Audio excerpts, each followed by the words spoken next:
Just say like at every break, be sure to go get all these guys brought all this information. Yes. Okay. Perfect. And then are you going to introduce like Dr. Croce? And Yep. you're going to do all that? I'll take care of the mayor. Okay. And Matt's going to sing. Excuse me. Do you mind if I grab my phone real quick just for a time? Sure, yeah. All right, ladies and gentlemen, I think we're going to go ahead and get started with our first ever Emerald Coast Parkinson's educational event.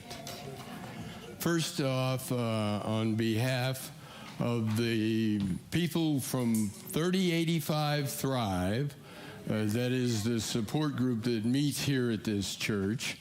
We'd like to welcome all of you from the Emerald Coast area.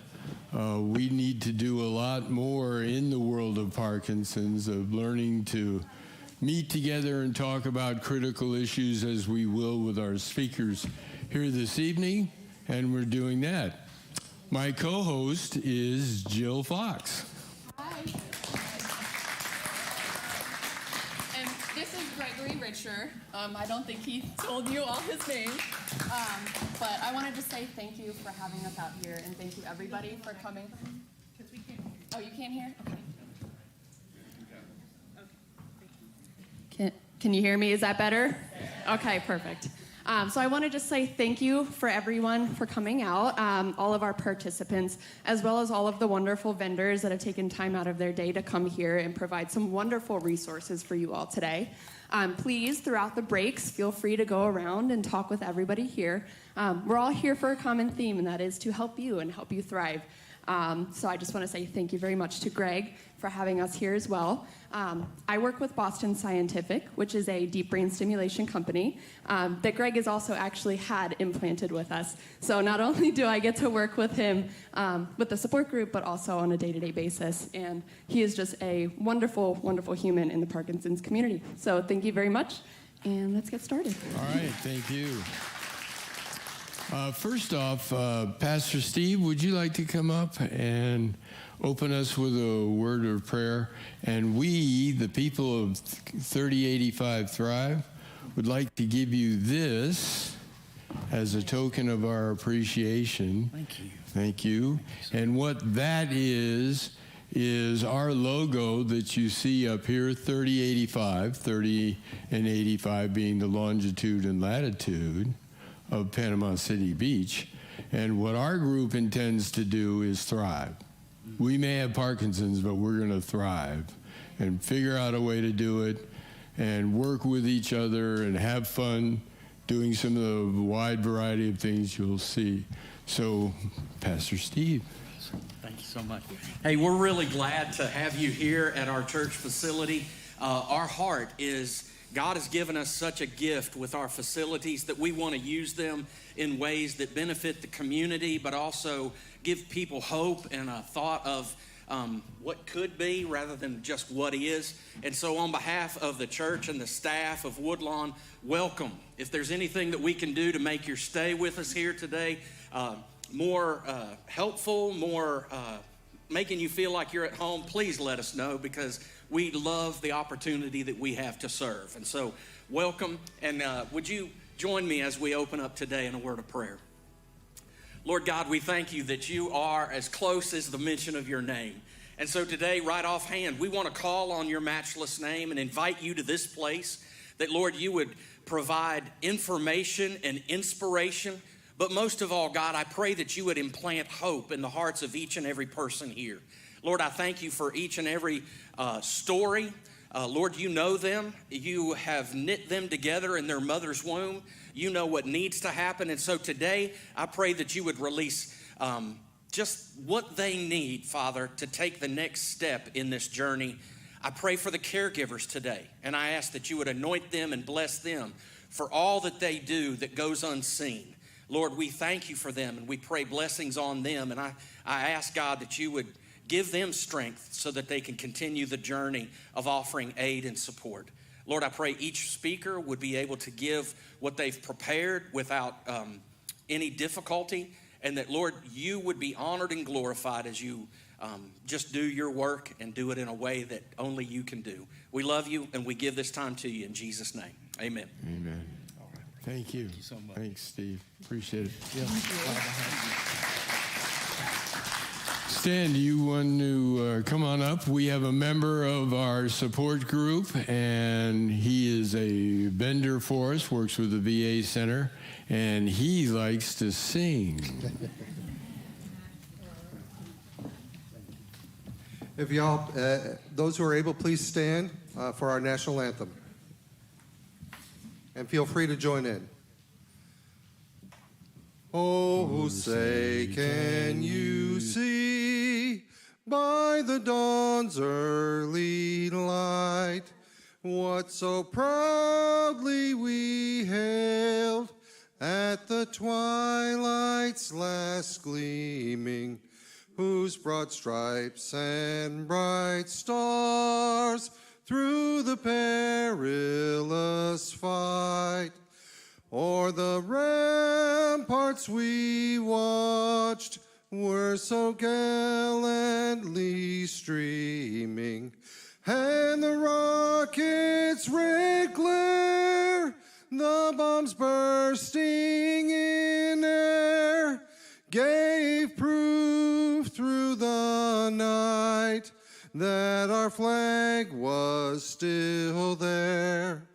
Oh, say does that star-spangled banner yet wave o'er the land of the free and the home of the brave? Thanks, Matt. Appreciate it, bud. All right. Our next guest is the mayor of Panama City Beach. And Stuart is a neighbor of mine. And one of the things that we would certainly like to get across at an event like this is that those of us with Parkinson's, we have got to become our own advocates. We've got to reach out to public agencies and universities and schools. If we want them to help us with our disease, then we need to help them show the numbers that would do that. So, for example, there's a little over 10 million people in the world with Parkinson's. There's a little over 1 million people in the United States. 68,000 Floridians. 3,000 people in just Bay County and Walton County alone. 3,000. This room should be 5 times this size to be reaching all those people. So we've got to figure out how to reach those people and help with doing that. So take it away, Mayor. You hear that, Pastor Steve? They're going to need a bigger room for the next one. Well, I just wanted to welcome everyone here to Panama City Beach. I know we have a few guests. Thanks for coming all the way. I think we have some folks from Denver, some folks from Jacksonville. You know, October is one of the nicest months in PCB, so I hope you guys are really enjoying it. I want to particularly welcome those of you living with Parkinson's, as well as the loved ones and the caregivers. You know, I know it's a difficult disease, but we are here to help you. For a problem this size, you need to break it down into a number of steps, and the government can help in a few of those steps. One is awareness. So PCB has a proclamation every April for Parkinson's Awareness Month. I think Greg was a person who got us on board with that, so I really appreciate Greg. And hey, give a hand for Greg for setting this all up.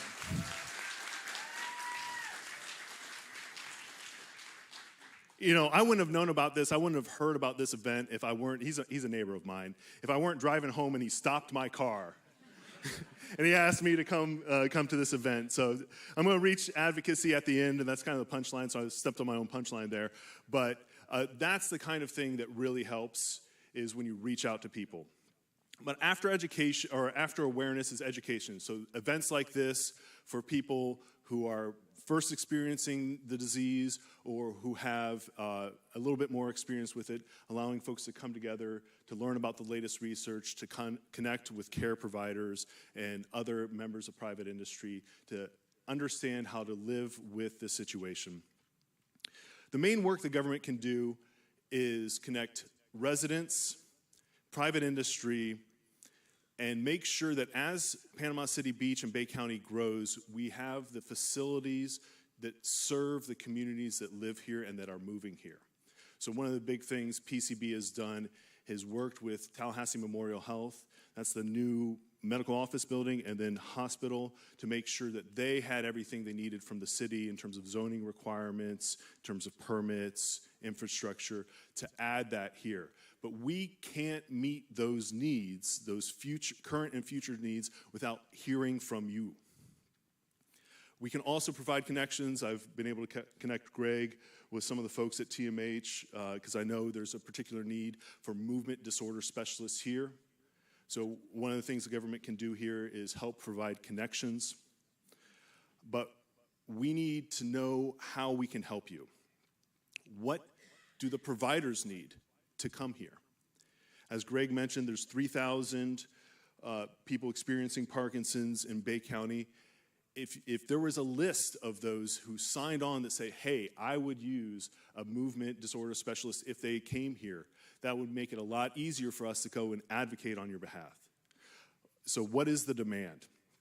And also, what is the state of allied care professionals, physical therapists, occupational therapists, speech therapists? Are those other services that people with this disease need? Are those needs being met here? Really, it's about organization. It's about coming together as a group and making sure that you are advocating for yourselves. You have people that want to help represent you. You have people in the PCB government. You have 5 city council members. You have 5 Bay County commissioners that want to help you. And it's a lot easier for us to help you if you come together, have a clear list of requests, and a clear group of people behind you. And that's why I'm so excited for this event. I really appreciate you all taking the time out of your day to come and meet with each other and learn about this disease and just network and give each other strength. So thank you so much. Thank you, Greg, and have a wonderful day. I'm going to give Greg my contact. Feel free to reach out if you have any questions for how PCB can help you. Thank you. Thanks. Yes, yeah. If everybody looks on their table, one of the things that I want to make sure we do today is you should see a puzzle. And this is not a meaningless little art project. What I'd like you to do is flip it over on the back side. And as we cover a variety of different by the way, people with Parkinson's don't do that a lot. But turn your puzzle over, and as we talk about a variety of different motor, non-motor, and psychological problems, I want you to write with the pens or pencils or markers that you have there, write down a symptom that you might have. So I would put down tremor, maybe. I would put down apathy. I don't care.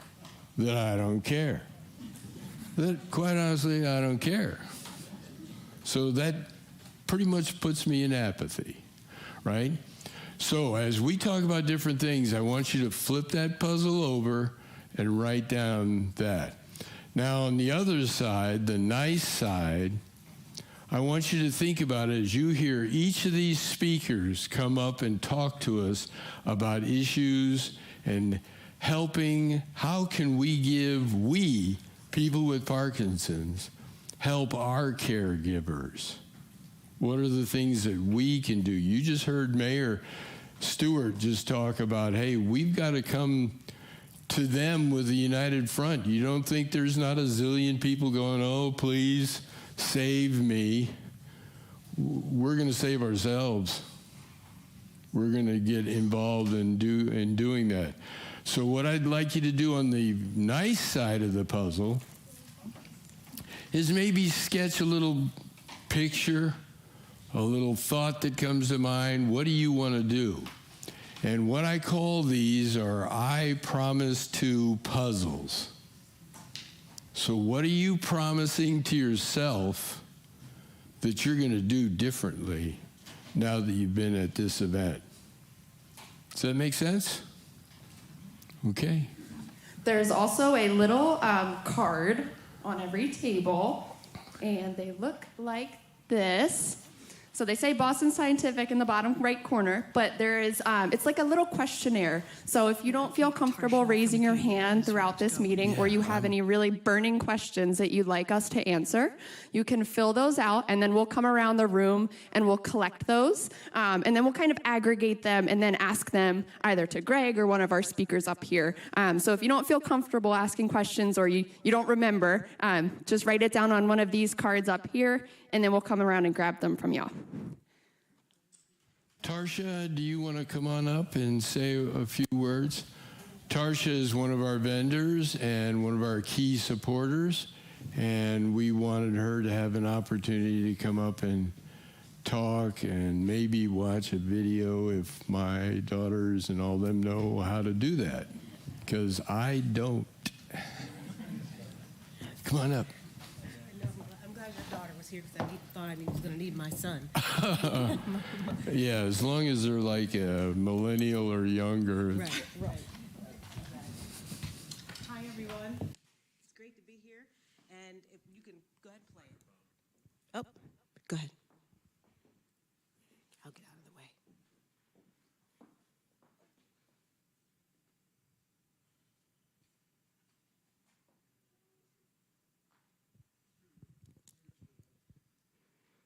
If it doesn't start in, you ready? Okay, she said she has to fix it. Well, I'll go ahead and introduce myself. Thank you again. My name is Tarsha Davis. I am a neuroscience sales specialist with Acadia Pharmaceuticals. And with Acadia, we elevate life through science, so a brighter future shines through. For our mothers, our fathers, for our daughters and sons, our grandparents, friends, and neighbors, and for millions of people impacted by neurological disorders and fighting for their future every day. We are Acadia, a family of 600 plus caring and courageous warriors fiercely committed to our mission of elevating life through science to enable brighter moments for patients and their loved ones.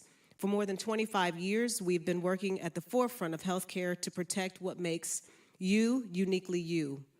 We believe that by collaborating with each other, like at this event, inviting new ideas within and beyond our walls, we can bring vital new therapies and solutions where they're needed most and will never stop fighting. Many of us at Acadia have firsthand experience with loved ones impacted by challenges of the diseases we aim to treat, including myself. We're connected by a shared passion to break through these challenges and fight for the lives of the people we serve. So we are so honored to be here. I'm honored and privileged, thankful to be a part of this event, and I hope that you all come and visit the back, see that we've, have you gotten it?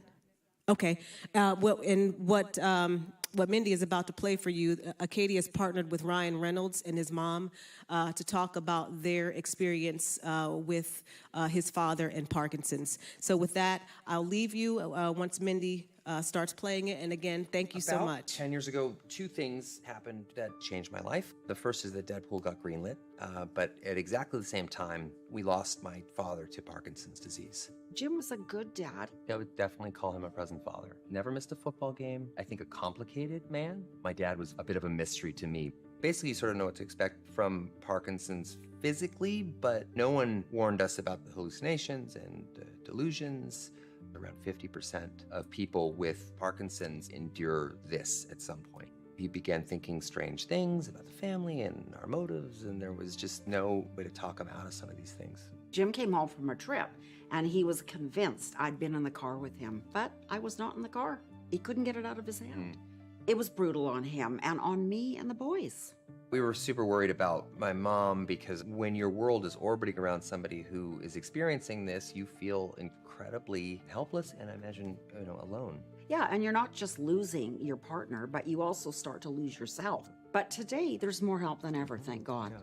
I would have loved to have had the option to help my dad see reality a little bit more clearly. So my advice would be to visit moretoparkinsons.com. You can learn how to recognize and talk about Parkinson's-related hallucinations and delusions, and a lot of other stuff that I think families might find helpful. Yes.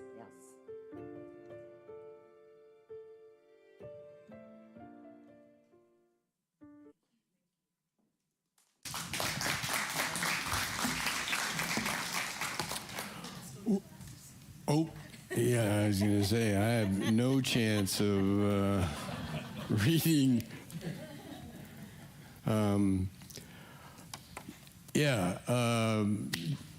You heard it, 50% of the people, half the people in this room could potentially experience delusions where you think something occurred, or hallucinations.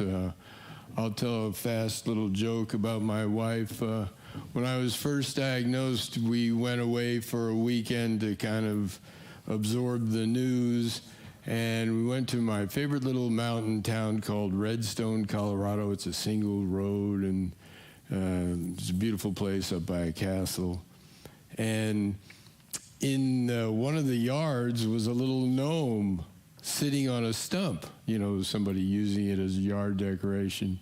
And I'm like, hey, look at that gnome. And my wife is like, what gnome? And I'm like, the gnome right over here. She goes, there's no gnome over there. I'm like, God, it's already hitting. And then she's like, nah, just kidding.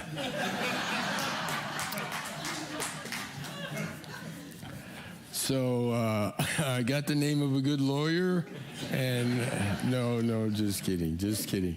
By the way, I would be remiss if I didn't recognize two people. I know we're running a little late, but Phyllis, would you stand up? And Mindy, would you stand up? This is my wife of 45 years, Phyllis.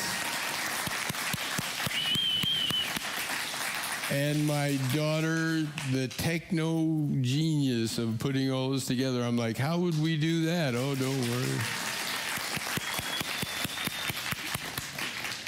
All right, it's time for our first speaker. And Dr. Michelle Prost is going to talk with us.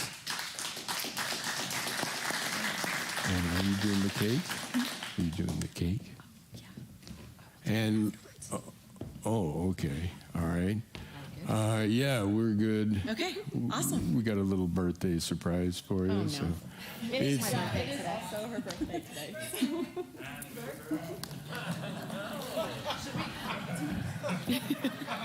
This is where the comedy show starts. That's right. That's right.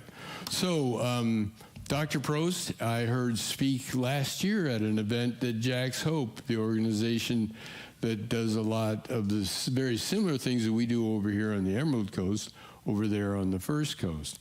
And you have such an outstanding talk that is really geared for the caregivers. And it's so important for us with Parkinson's to understand what our partner is going through. They have Parkinson's, but in a different way. And in some ways, it's easier when you have Parkinson's because you know what it feels like to have a tremor. You know what it feels like to fall or be afraid of falling. But your partner doesn't, and so it makes it really difficult. And Dr. Prost does an outstanding job of doing that. So, Dr. Prost. Well, thank you very much, Greg. So, the first thing I want to say is thank you for inviting me here, Greg. It's great to be here. I was in Jacksonville for 10 years and now currently live north of Dallas.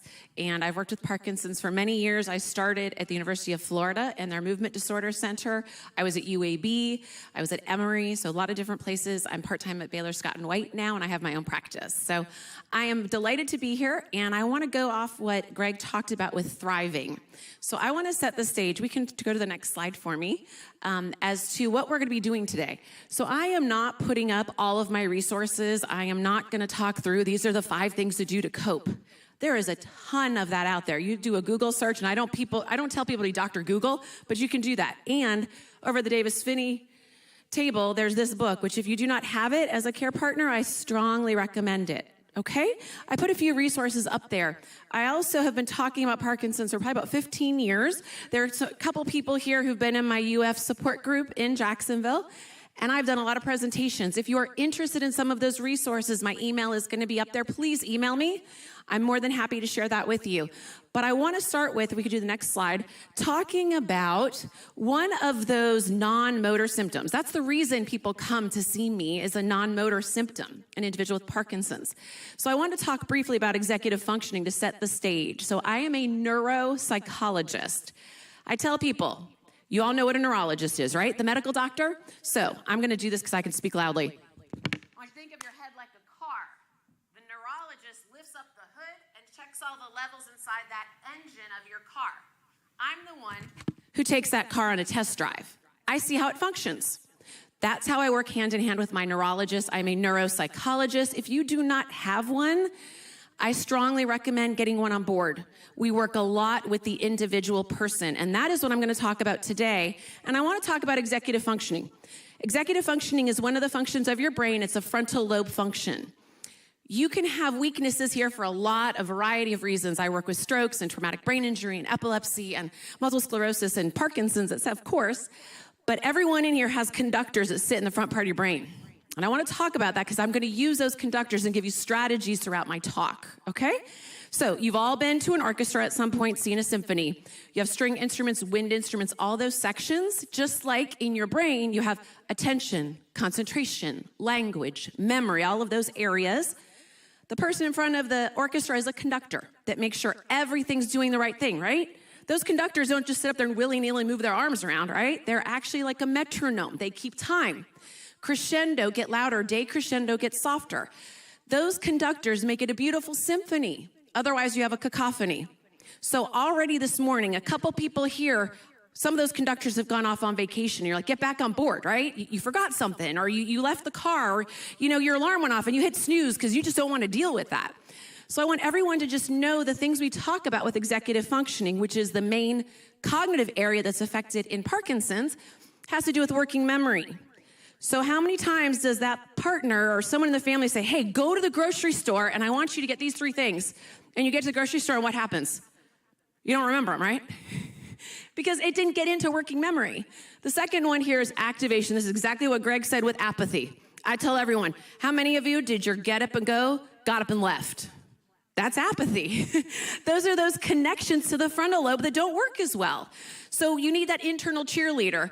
And sometimes our care partners, sometimes in our families, we try to be cheerleaders, but we don't really want those cheerleaders. I have some teenagers at home, so you can be as much of a cheerleader as you want. They're not going anywhere, okay? So emotion control.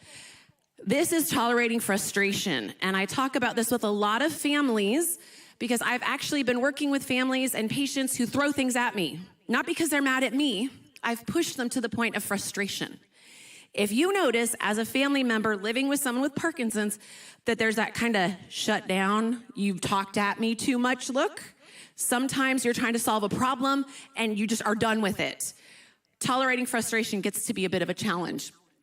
Internalizing language is keeping yourself on track and problem solving. So I wanted you to think about executive functioning as I talk about this because I'm going to help keep your conductors online, okay?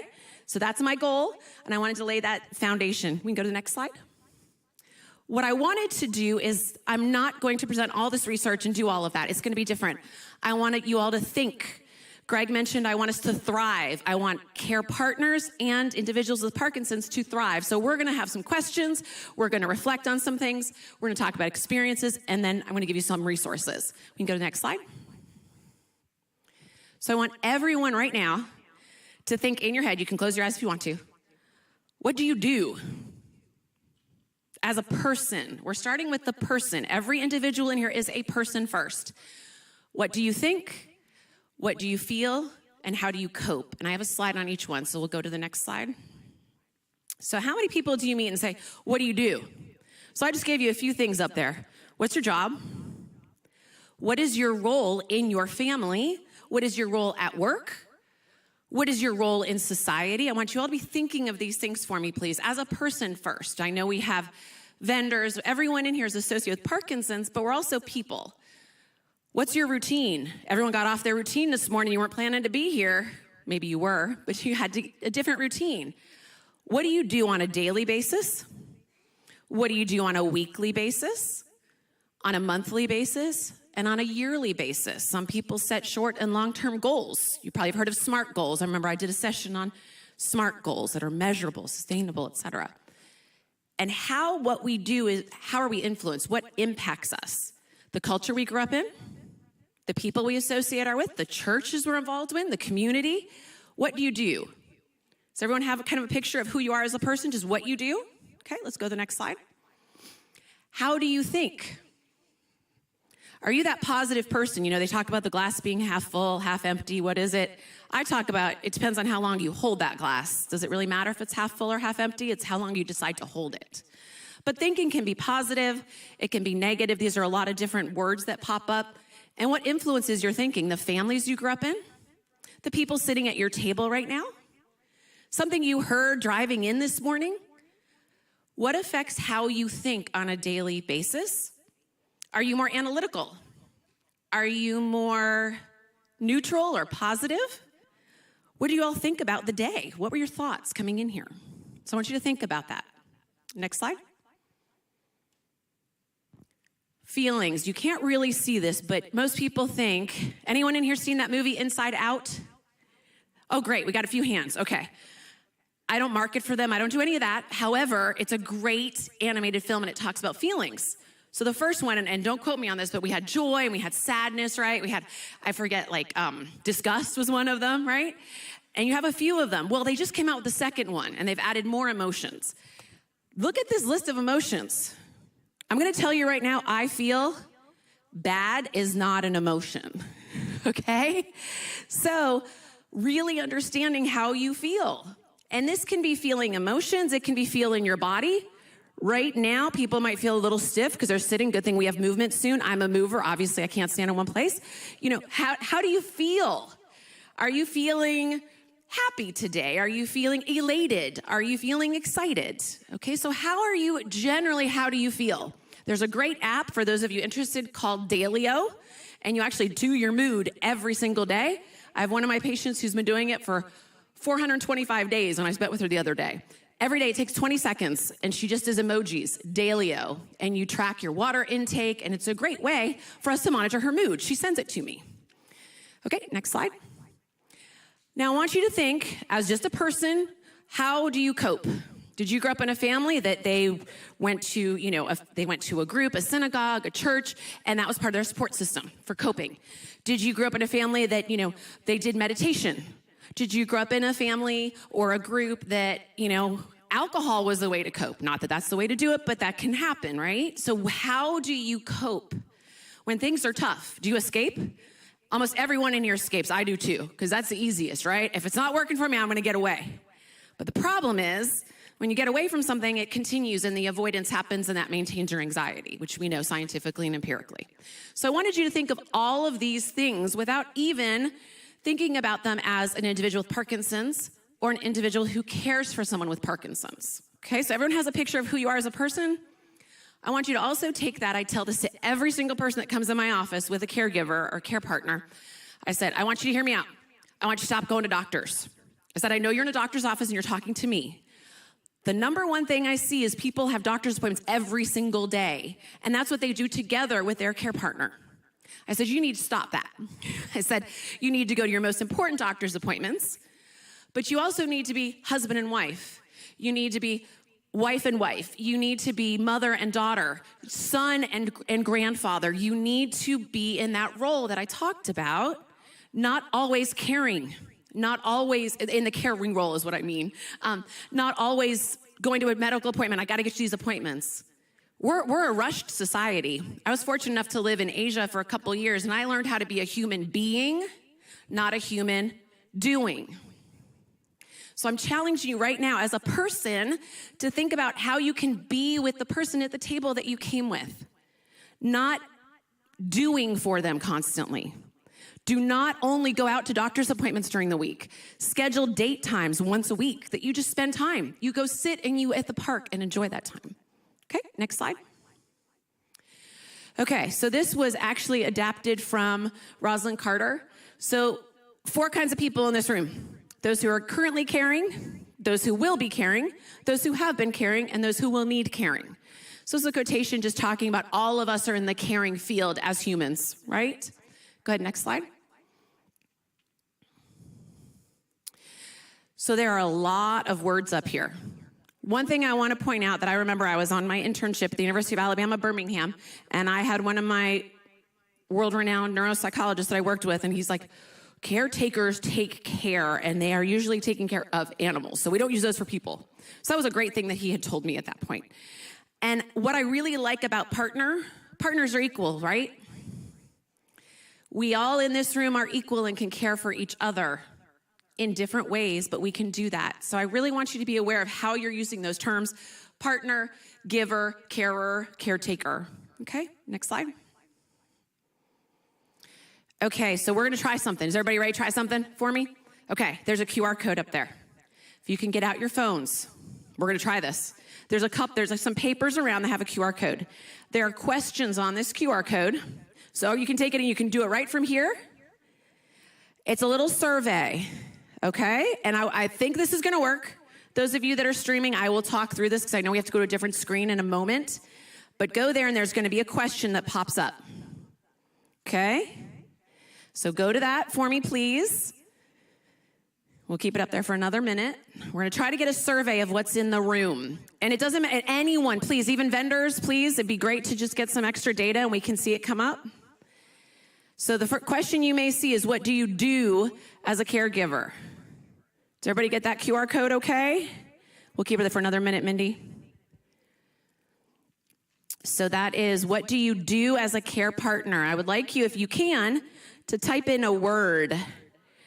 What do you do? And it may be taking someone to an appointment. It may be communicating to my partner if you're an individual with Parkinson's. Okay, what do you do?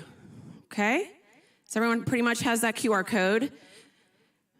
Great. What do you do as a care partner? Okay, can we go to the slide that has the website, Mindy? Let's see if it'll work. Okay. I don't know if you all can read that, but here's some, we already have 7 people in here responding. Good job. This is awesome. Great. Okay? We're on board with this. We have 10 responses now. Helping all the time. Do everything.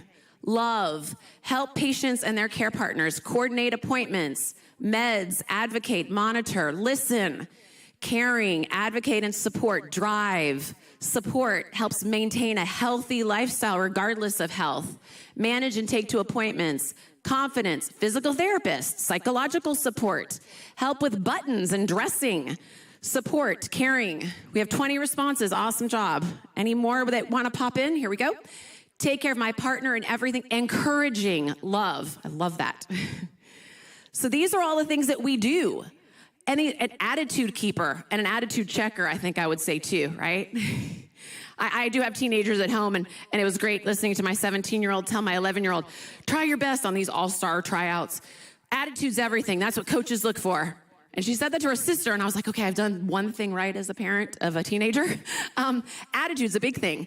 Follow up and ensure he's done what he needs to do. Oh, those taskmasters, you've got to make sure, right? There's certain things. Now, I'm going to tell you, the garbage might not be taken out. I know exactly your time frame. I work with a caregiver, and we're working on her adjusting to that. But getting through the things that need to happen. We're now up to 30 responses. Thank you, those of you who've been able to reply. Spending time together, being there, being present. Okay, so that's that human being, not human doing. Families need to be together, not always doing together. Okay? Manage all aspects of care and needs, provide emotional support, assist, love. Sunday is a family day. Love that. That's great. Okay, so hopefully I'm getting everyone to start thinking about what you're actually doing and how this is related to what you do as a person. I think we can probably go to the next slide. It should jump to the next question, hopefully. It may not. Can you click submit? I wonder if we click submit, Mindy. Okay, thinking. And the ideal is that the QR code will pop up again, but it might just be off a little bit. It's okay if it is. Can you all see on your screen the next slide that says, what do you think? Great, so people who are on those, you can still do what you think. How are your thoughts? Is it not going to the next one? It's okay if it's not, Mindy. It's all right. But what are your thoughts as a care partner? So we started with doing, then we go to thinking. some monitoring medication was doing. It should go to the next one. I don't know why it's not for some reason. I want you to think about what you think, because I'm going to have a slide in a moment that talks about being a caregiver and how our thoughts affect how we feel. It's a principle of cognitive behavioral therapy. People heard of cognitive behavioral therapy, CBT? What you think affects how you feel. And we really talk about your thought process. So I wanted to really get a feel as to what people are thinking. And I'm not sure, Mindy, it might be stuck. It's okay. It's not a problem. Everyone's in the mode of what I'm trying to get at, and that's what was the most important. Your thoughts, every day you wake up, your thoughts as to how that day is going to be, your thoughts of the person that you're with, that you're providing care for, or the person that is caring for you, your thoughts are really affecting how your day goes. Correct? Any thoughts from this morning? I know that Greg, we talked like, it's going to be a great day, right, Greg? That's what we thought. We had a positive attitude. If we can affect the life and change and be intentional and write on our puzzle pieces, I promise to, right? Then we're thinking about things. You can go to the next slide. And then the next one is feeling. Okay, so I had that color wheel of all the different emotions. There are days where you feel tired. Everyone in this room, right? There are days where you feel exhausted. There are days where you feel alone. There are days where you feel pumped up. Hopefully we're gonna make one of those today. That you got this energy and you feel ready to move. You feel ready to move forward. You have intention. Thinking about how you feel as an individual with Parkinson's and as a care partner. And how can you affect those near you? A big thing I've talked about, and those of you in Jacksonville know, is I have people say to me all the time, I don't wanna go to a support group because it feels gloom and doom. I was like, well, we don't allow that in my support groups. Not happening, not allowed. And the group here that's from Jacksonville knows we had this gentleman who was a NASA scientist, rocket scientist with Parkinson's in my group. And he was like, you got to take every day as it is. And his tremors are going. And he would make fun of me because I bring in construction paper and we made Valentine's on Valentine's Day in my support group. Because the thing is that you need to feel heard. I think is the number one thing is everyone in this room needs to feel heard, feels that it's okay that you're in the space that you're in. And realize that some days aren't going to be great, but those are going to be your speed bumps in life. Please don't get stuck in a sinkhole. If you find yourself in a sinkhole, you've got to reach out, okay? That's why all of these people are here. That's why all the support tables are here as well. Go to the next slide. Stress. Can everybody right now do me a favor and put both feet on the floor and relax your shoulders? Did you all realize how much stress you had in your body? I asked a simple question, right? Just relax your shoulders down. We are a stressed society. We wake up and we're already at the end of our day, right? Already realizing all the things we got to do. But a lot of times negating how we feel, how we think, what is actually happening. Okay? I'm so grateful to hear that we've got some movement people here. I have a background in movement myself, actually. And just what we do to deal with stress. How do you cope? You all need to know how you cope because it's not your care partner's job or your family member's job or your mom's or your dad's or your kid's job to know how you cope and how you deal with stress. You all know what words come in the term assume, right? If you assume, it makes an A out of you and me, right? Don't. You need to communicate that. I'm very fortunate. I'm going to be celebrating 25 years of marriage next week with my husband, and we still work on how to communicate. Thank you. It doesn't happen very often nowadays.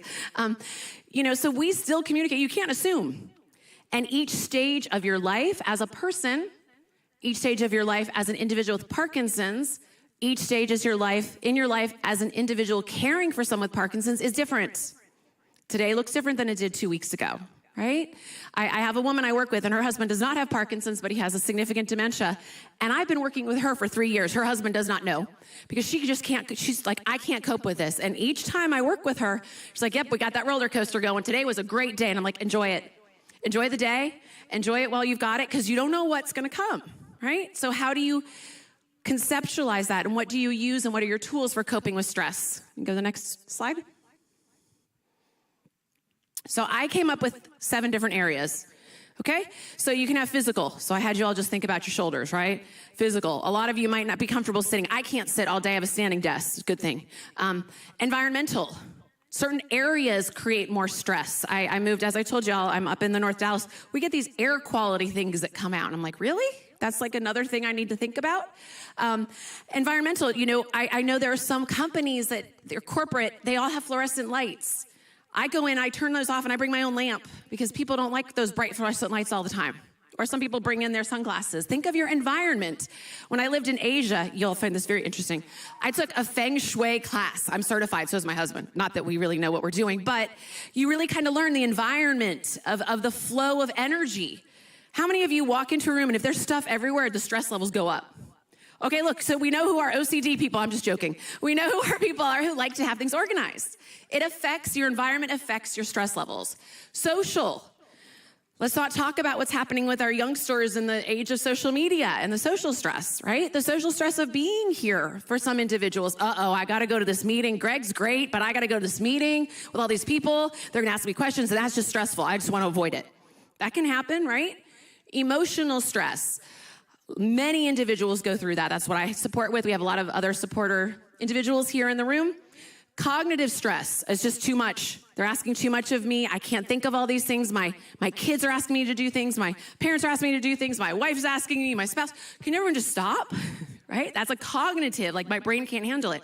Then we don't even talk about financial and all the challenges we're facing.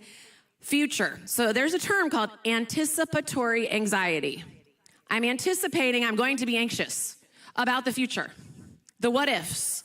Those what ifs. I can think we got a lot of what ifers in here. The what ifs, right? What if? Does it really help you? No. You get stuck in the what ifs. You get stuck in the anxiety and future. Let's be present. But it is real, and you do need to plan. So how do you juggle that, right? We can go on the next slide. So coping.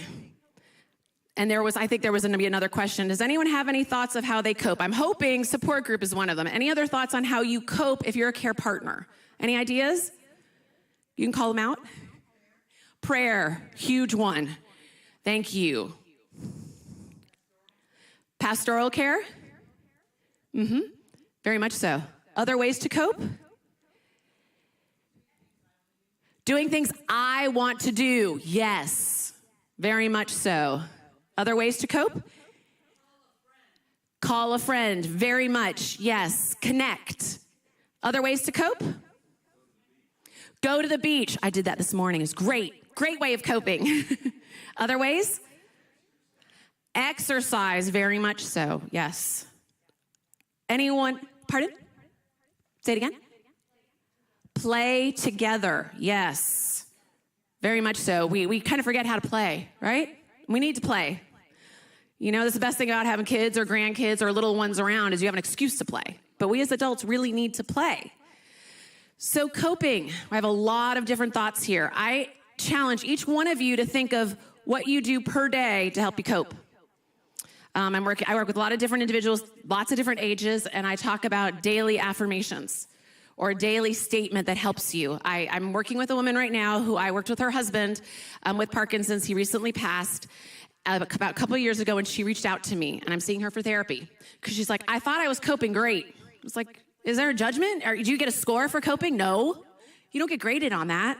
She said, I just was caring for him all the time, and I kind of forgot about myself. I said, yeah, that's kind of what happens. So how do we get you back on track? How do you get your coping skills back that you're used to?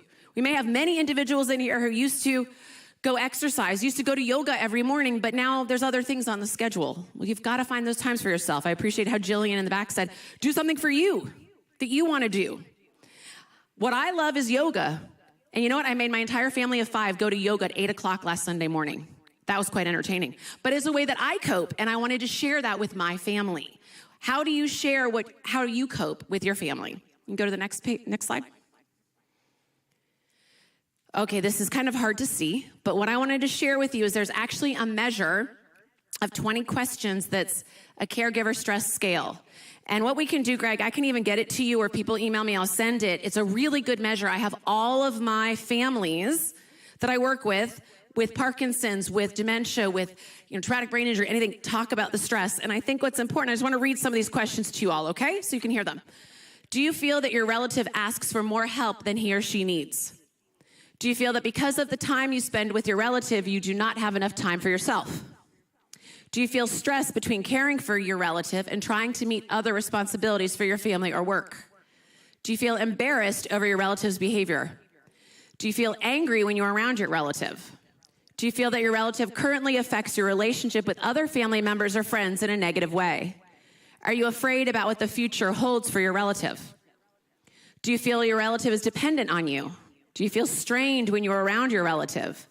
Do you feel your health has suffered because of your involvement with your relative? Do you feel that you do not have as much privacy as you would like because of your relative? Next slide.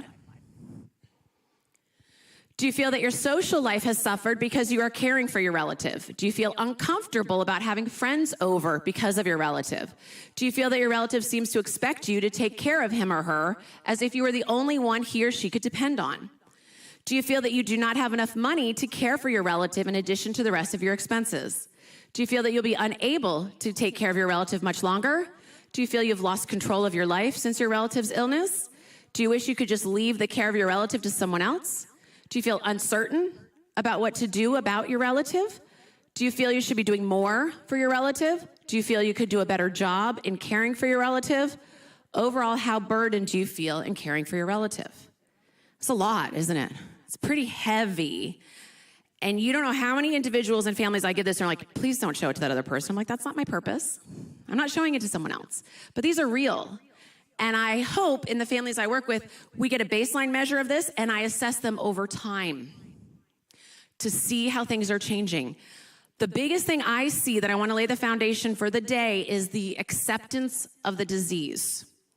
I have a lot of people who are on that journey of acceptance, okay? The journey of change. There's Petruska's levels of change. There's pre-contemplative, contemplative, and how you adjust to it. I worked with a young onset, early 50s gentleman who's like, I don't know about going to this whole Christmas holiday. You know, all the family's going to be there. Everyone's going to ask me how Parkinson's is going. And I said, oh, I can hear. He's like, I'm hoping one day I can just get up there in front of everyone and be like, okay, I got Parkinson's. This is how it's going. Everybody's good, right? I talk about this one woman I worked with. She had a button that she wore everywhere. It says, I'm not drunk. I have Parkinson's. And I said, that is the best. I mean, she totally is on board. You know, I'm working with other individuals who have little cards and they give them to people at the grocery store and they say, please speak clearly. I have aphasia. Please be patient with me. I'm having a hard time getting my words out. That's a level of acceptance, right? When you can walk in and say, I have this, please be aware and help me. I would challenge every one of you to figure out what areas you could ask for that support. I do not have Parkinson's. I'm very fortunate in many ways to be pretty high functioning. But I will tell you, I lived overseas for 5 years. When I moved back here, I went to the grocery store. I told this to a couple people the other night. And I left during the time when ATMs came out and cash back. So I'm at the grocery store. I told my husband, like, do not leave me. Okay, I'm back in America. What's this going to be like? And I go through the cashier and they go, cash back? And I went, and they just get louder because they think you can't hear, right? Cash back. And they kept yelling and I was like, no. I had no clue what they were talking about. That is the very minuscule event that actually affected me and helped me understand, you know what? Individuals go through this every day. We assume because the person looks okay that they just can't hear us, right? So if we get louder, let's just say it louder. Or, you know, let's just talk at them. So that gave me this understanding that, you know what, every single person in this room is going through something we don't know about, right? But if I was able to say, which I then learned later, I'm just back in the States, what's this whole cashback ATM, how does this work? And I was able to ask those questions. Another thing that happened, I talked to a friend this morning. Here in America, we ask how people are, but do people really want to know? Well, I didn't know that. So I moved back. I was in Asia, and I was in grad school at UF, and someone said, how are you doing? I'm like, oh, well, let me tell you. And they're like backing up. They don't want to hear. I guarantee you, every person in this room for the day today wants to hear how you are. I want to hear how you are. Please feel free to share that. Okay, next slide. And I know we're almost done. I'm keeping to my time. Mindy's running back and forth. Isolation, let's try to avoid it. Okay, there are some times that many of us can be more introverts than extroverts, and you may need some quiet time, but there's a difference between quiet me time and isolation. If you notice someone isolating, please reach out. Please be aware of that. We can go to the next slide. Just a few last thoughts. I just wanted you all to reflect on some of the things we talked about today. Hopefully you can write something on your puzzle piece that makes sense for you, that you thought about in this whole thinking and doing and feeling as a person, and then as a care provider or care partner. You can go to the next slide. So there's my contact information. If anyone has any questions for me, I am obviously a busy individual, but I'm happy to reply. I'll give you some of my resources. I've done a lot of presentations. Well, I'm going to leave you with one last thought. I think this is the last slide that I've talked about a lot in my presentations. And those of you who know me remember I talk about the I Love Lucy episode. Okay? So, hopefully everyone knows I Love Lucy in here. You remember Lucy and Ethel in that chocolate factory? Okay, great. We got some laughs. Okay, people know. So, when things go just as you plan, right? The chocolate comes out, right speed, right space. It gets packaged and put together so nicely, doesn't it? It's beautiful. But what happens when it's not? The chocolate comes out at different times. Lucy's stuffing them in her bra and her mouth. Her whole system gets overwhelmed, right? We kind of laugh about it. I want you all to think about the information that you're taking in, especially those who have more executive functioning challenges like I talked about in the beginning with Parkinson's. If you overwhelm that system, chocolate's going everywhere, okay? So I just want to leave you with that thought, and it was great talking with you all today. I'm going to be around for the day, so thank you.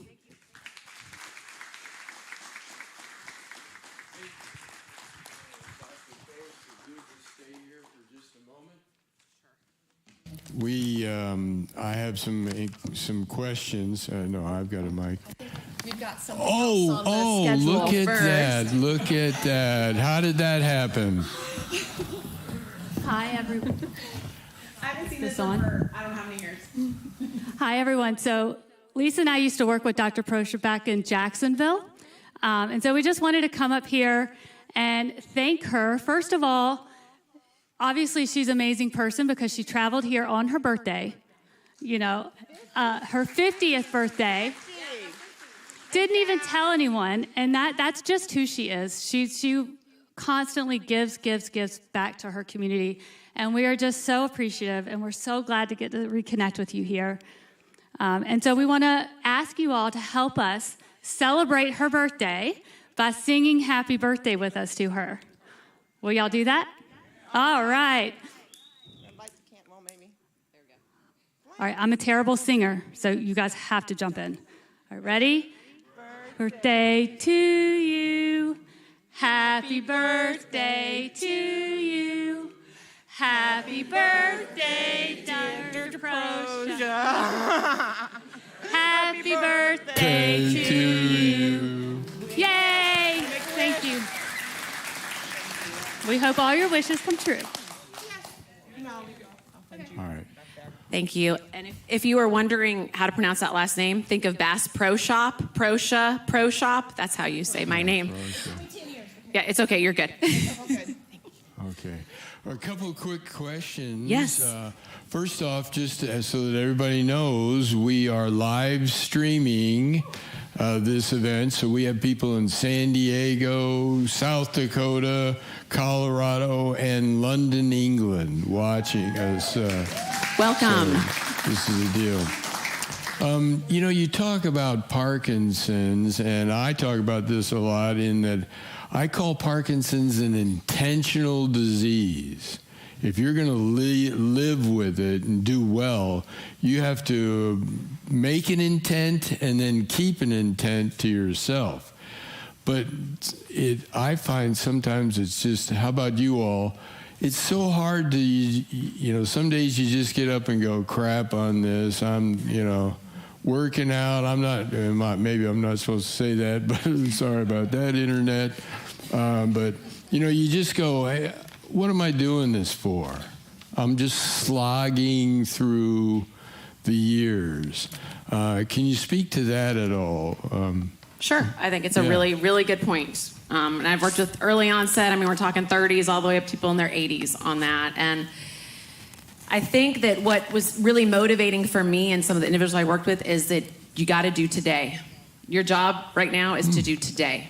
And not tomorrow, it's to do today.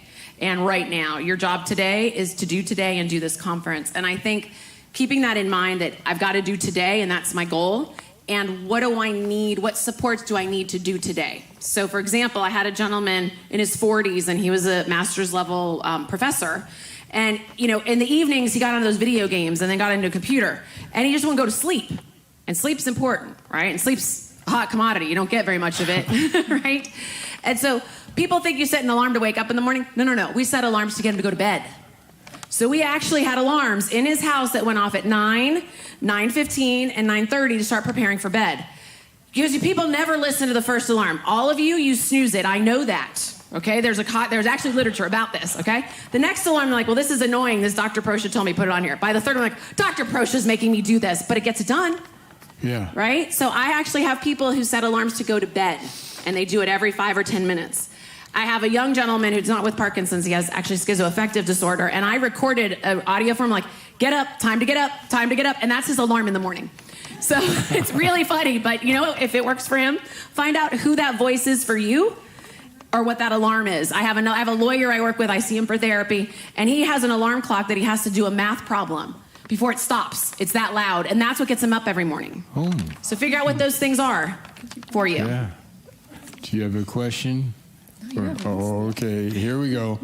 One of the things that I know that's vitally important for especially newly diagnosed people that have maybe had Parkinson's, just found out up to maybe 3 years. It takes a while to answer the really important question of why me? Why did I get Parkinson's? And sometimes it might be genetic, and other times there can be a wide variety of reasons.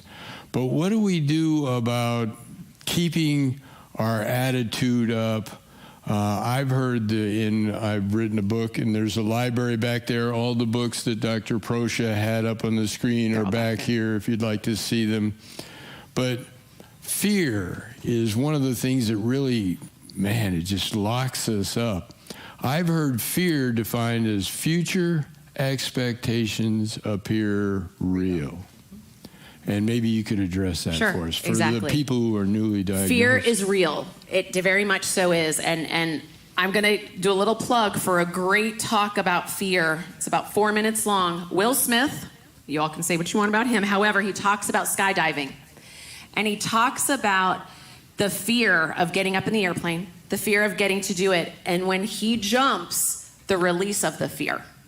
And I really like that analogy of, you know, you can hold on to it for as long as you need to, but it immobilizes you. Fear immobilizes you. I work with fear on a daily basis with the different individuals I talk to. And until you get to a level of acceptance that I don't have control over that. I was doing a caregiver support group, and as a daughter, she goes, you know what I've learned? You control the controllables. If you control the controllables, you've done as much as you can, right? So the controllable for today was, okay, I know we can get chairs here, right, Greg? So however the rest of the day goes, we controlled the chairs, just as an example, right? So when you talk about fear and future, what do you actually have control over? You have control over, I'm gonna change the oil in my car so that I don't run out of oil, right? I can control that. So I think that hopefully that helps a little bit. Yeah. But I think acknowledging that fear is real is important. And I hear that. And how, I think understanding how you feel fear in your body, in your thought process, in what you do about it is real important. Because if you escape the fear, it continues to be there. You can't escape it, can you? Right. No, you don't. No, you don't at all. Another thing I've heard before is people talking about, how do I feel? How do I cope? What am I going to do about this stress? And if you take the alphabet and assign A1, B2, C3, all the way up to Z26, unless you're at a Parkinson's doctor appointment and they ask you to do it backwards, then you say, I couldn't have done that crap when I was 28. What makes you think I'm going to do it now? But anyways, so if you take that scoring system, I grew up in a family where hard work, just put your nose to the grindstone and do it. Hard work, if you use that code, add it up, it only gets to 96. It doesn't get to 100%. But if you focus on your attitude, it's funny, it's just one word, it's not 2 words, but your attitude, look it up, you come to 100% return. So maybe you could adjust, what can we do about our attitudes? Sure. I think that knowing yourself is real important, number one. Knowing you, I'm in a Dutch family, so hard work was big in my family too. And you know what? You can't just work harder at this. to be frank with you. You can't work harder at life, right? You have to figure out your attitude. You also need to know how to be and be okay. And so breathing, I want to put breathing with attitude, okay? Couple resources. There's a great app, and I know I've talked to so many people about apps. They're like, there's another app, Dr. Proscia, called Breathe, 2, Relax. So there's this kind of saying where if I tell everyone here, okay, just relax. Does that help at all? It doesn't. It really doesn't. In order to experience a pure physiological relaxation, it takes a lot of work. So the woman I'm working with right now, whose husband had passed away from Parkinson's, she's been having anxiety. And they actually said that you probably have Parkinson's. But you know what? I've treated her for a month and a half for anxiety, and her tremors are gone. She's been stressed, and that's how it's happened. And the biggest challenge we have is people say, just relax. But to achieve that, you have to learn how to breathe when you're not stressed.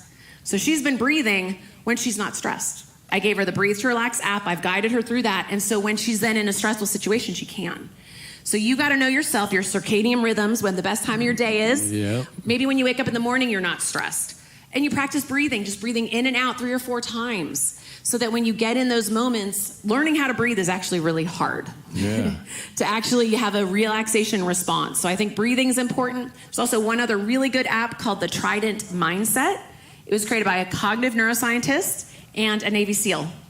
And it has 12 tenets, and one of them is mindfulness, and one of them is breathing. And it's a great app that you do every day, that accountability. Yeah. So I think the attitude is we have to daily work on that attitude. And also realize sometimes this sucks, and it's okay, right? It does. Sometimes it does. Yeah, oh, trust me. You know, and then how, and those around you know if you get stuck. I live in the University of Suck. Yeah, yep.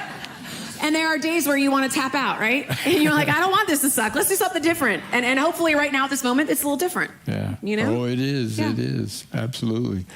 All right. Do we have any questions from our on-stream audience? Okay. And yeah. Questions in the audience? Any questions from the audience? Good point. Yes. BJ. Follow-up email to everybody after this? Am I? Yeah. As a follow-up email, like after the event?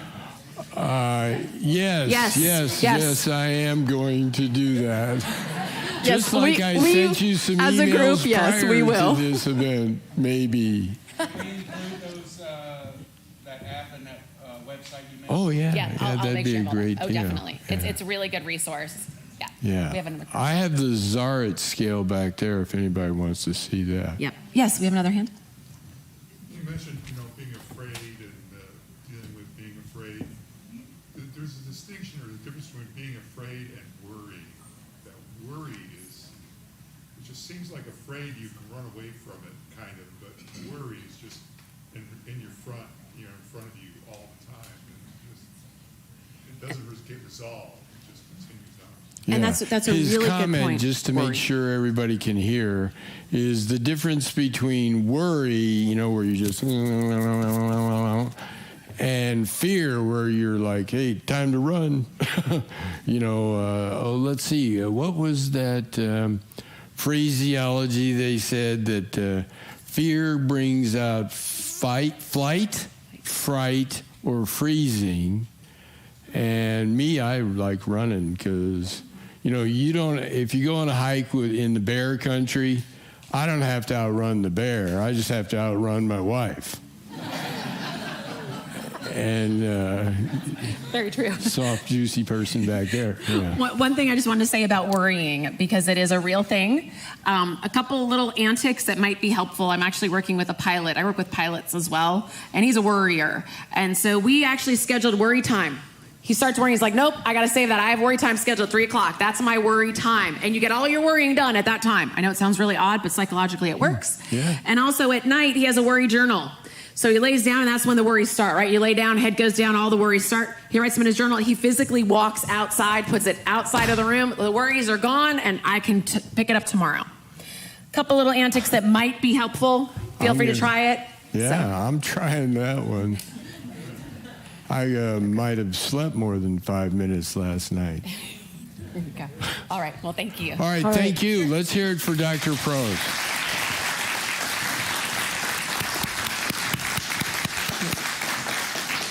All right, a couple things just to make sure that you're actually paying attention to what we're saying. Jill has been kind enough to provide some gift cards to the poor, which the poor donated all the coffee that everybody drank this morning. So they were able to do that. So let's thank the poor. And thank you, Jill, for doing the gift cards. Thank you. All right, so I know we all wish that these gift cards could come out for free. I know, that would be great. But fortunately today, I'm going to spark your brains a little bit, and I am going to do a question. So the first person to raise their hand and answer my question, well, I have to ask the question first. But the first person to raise their hand and answer the question correctly, I know I'm such a stickler and I'm sorry for it, but the first person to answer correctly, I will come on over and physically hand you this gift card. All right, does that sound good to everybody? Do we get the rules of the game? Yeah? Okay. So first question is, and we said it earlier, so we really are testing to see if we're paying attention, is about how many people in the United States of America are affected with a diagnosis of Parkinson's? This lady. Who? You saw first? In the green. In the green? Yeah. Okay. Over 10 million. That is in the world. That's so you in did the get one of the world. questions right. All right. 1 million. Congratulations to the lovely winner. Give both of them. Both of them? Yeah, no. Where'd it go? No, that's not it. Oh, there it is. There it is. Can you tell we didn't rehearse this? This one. But you raised your hand first. There you go.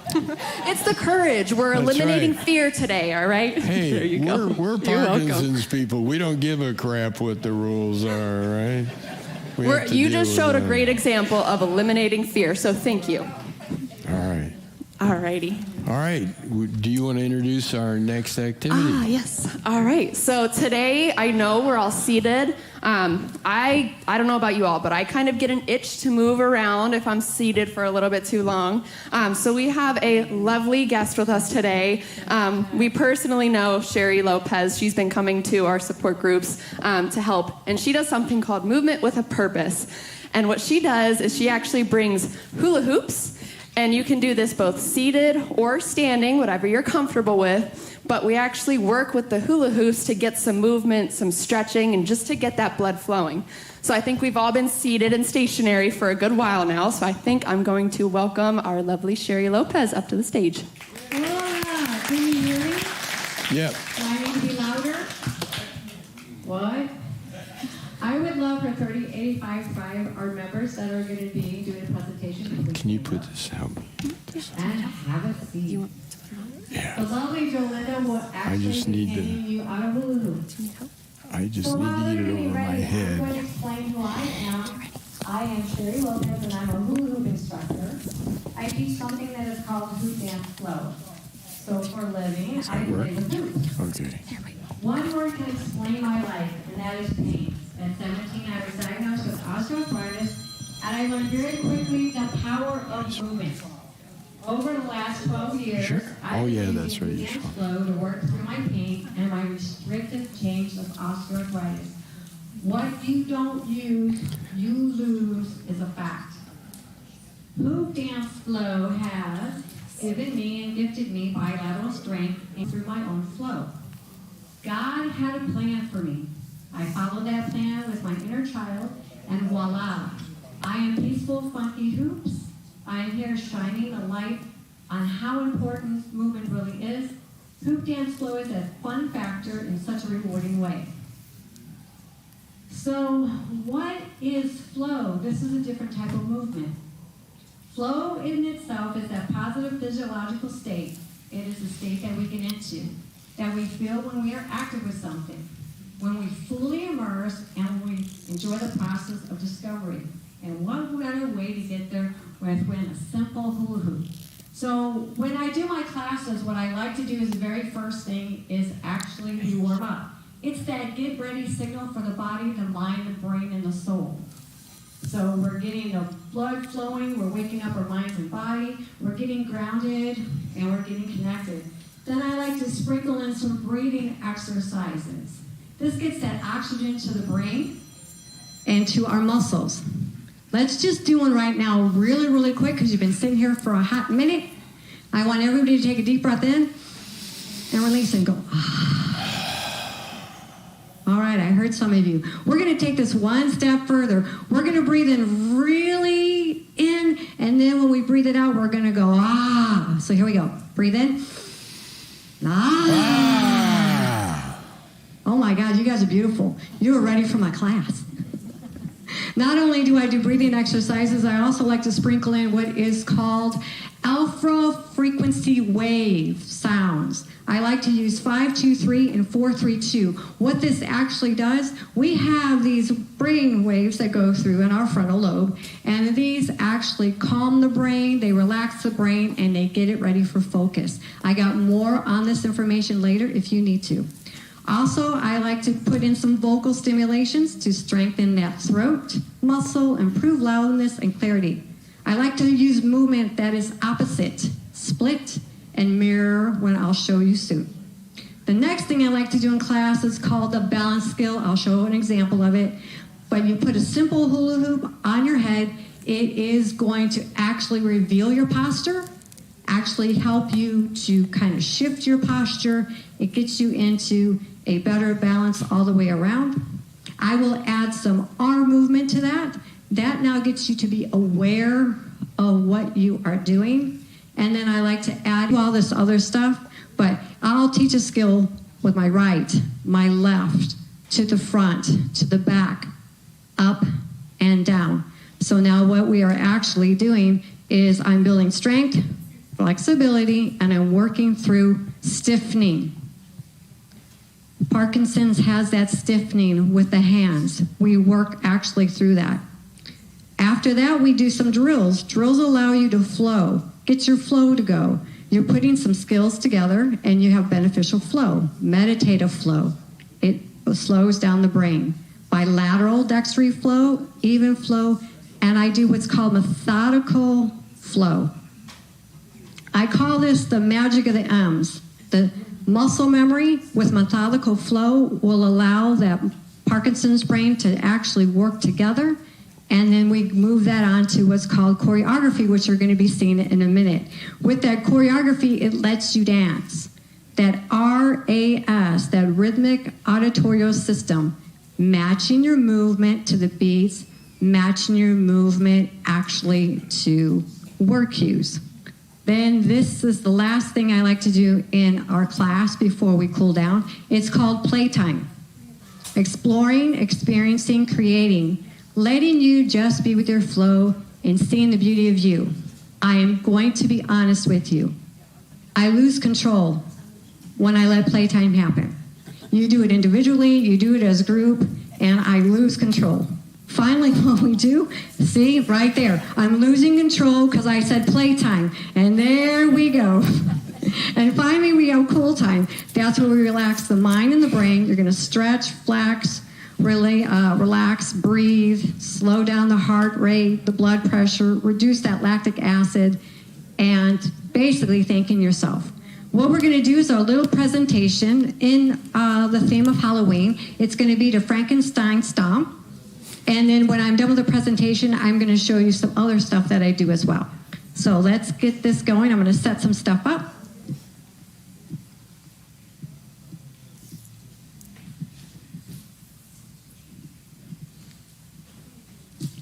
And make sure this music is ready. Is 3085Thrive ready? Yes. Did you see Mary fooling around with her? Oh. I know. You guys are raring to go. So what we're doing now is they're going to mirror me. I can't watch them. They're going to watch me. Okay, here we go. I'm going to test this real quick.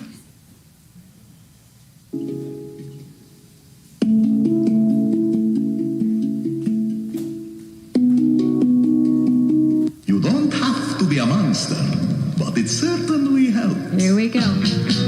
Bounce, bounce, bounce, bounce. Right, left, bounce,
They did not. That is the beauty of them. So let me go up here and show you some of the stuff that they just did. Okay. Now my favorite part. I don't really like all this talking. So basically, remember I was just talking about that stiffening with the hands? So what you just saw them do when I said clean the hoops, this is actually called ghosting. It's up and it's down.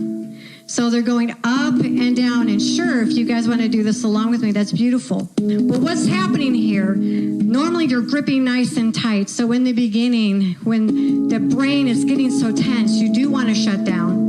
Now you're hearing this music in the background. So what happens is the right hand is tight. The left hand is going to be loose.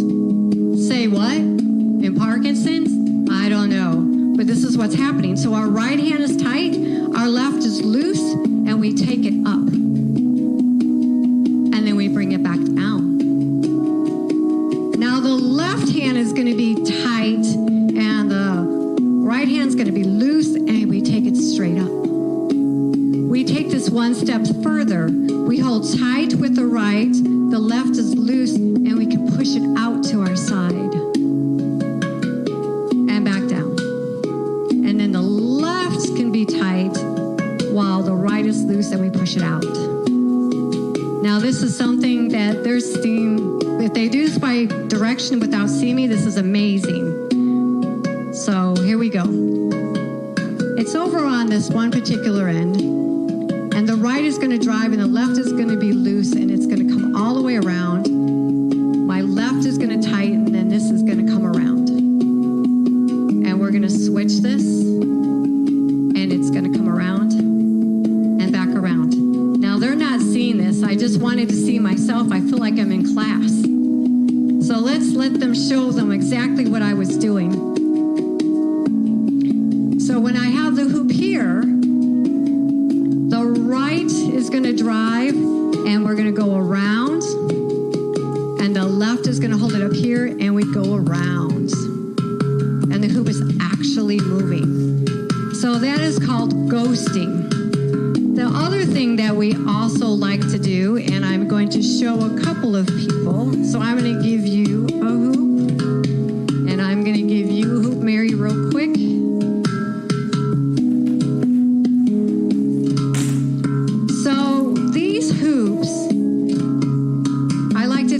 One of them is our humanity. Everything that we love about ourselves, for me, it's my pain that comes with it. And my other is my spirituality. And this is called the Vesica Pisces. And the very middle of it is when they mirror together. So we walk together in unity. So what we're just going to do, so I'm going to face you guys. So, nice, walk on up here. So we're going to just take these up together and now back down. We're going to open them up and bring them together. We're going to take them all the way up. We're going to have them come down. We're going to do our butterfly and bring them down. How beautiful is that? Give them a hand. Not only that, so I teach the skills with the right hand. This is just hand spinning, and then maybe reversing that. And then it's going to go into the left hand, maybe reversing that. Here will come a little bit of meditative flow. I am hand spinning, prayer hand, taking the other one out. I'm really working this frontal lobe. Now, not only that, now I'm going to show a little bit so that you guys can see. Thank you for that demonstration. They did wonderful. But I'm going to give them a relaxing moment, but I'm going to show you some of the greatness that they also do. That hand spin that you saw, we learn it to the side. And then we do it to the other side. This is where that methodical comes in. And then eventually they do this, where they're spinning both hoops at the same time. Then we learn to go backwards and backwards. And eventually they do this.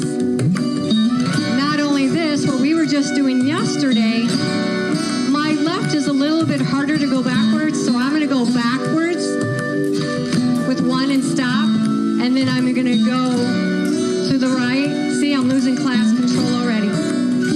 Back with the left, and now with the right.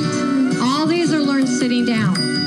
Now I'm going to say left, keep going, left, keep going, and then the right. And yes, we are doing this right now in class. So give them a hand for them doing that. He is doing it right now. And on those hand spins, when we do the hand spin, you see it in my hand? I'm going to take it to the thumb spin. So now, Greg's like, oh, yes. So how do we get to that thumb spin? This is something, there she is, doing the prayer hands. Nice work. So that muscle memory that I'm telling you that I'll end up using, so there everybody knows. So when we do the hand spin to the thumb, look at all of them go. He's doing the two where we do two. But let's just show them without the hoops how we do that muscle memory when we want to do the thumb. So everybody get your hand spin going. And then when we do the thumb, remember what we do with the thumb? We go, hey. So in class, so every time we do this and I say thumb, we go, hey. And what that does though, as when you're doing it for the Parkinson's, you know that gripping, this is spreading those hands up and the thumb. Because when the hands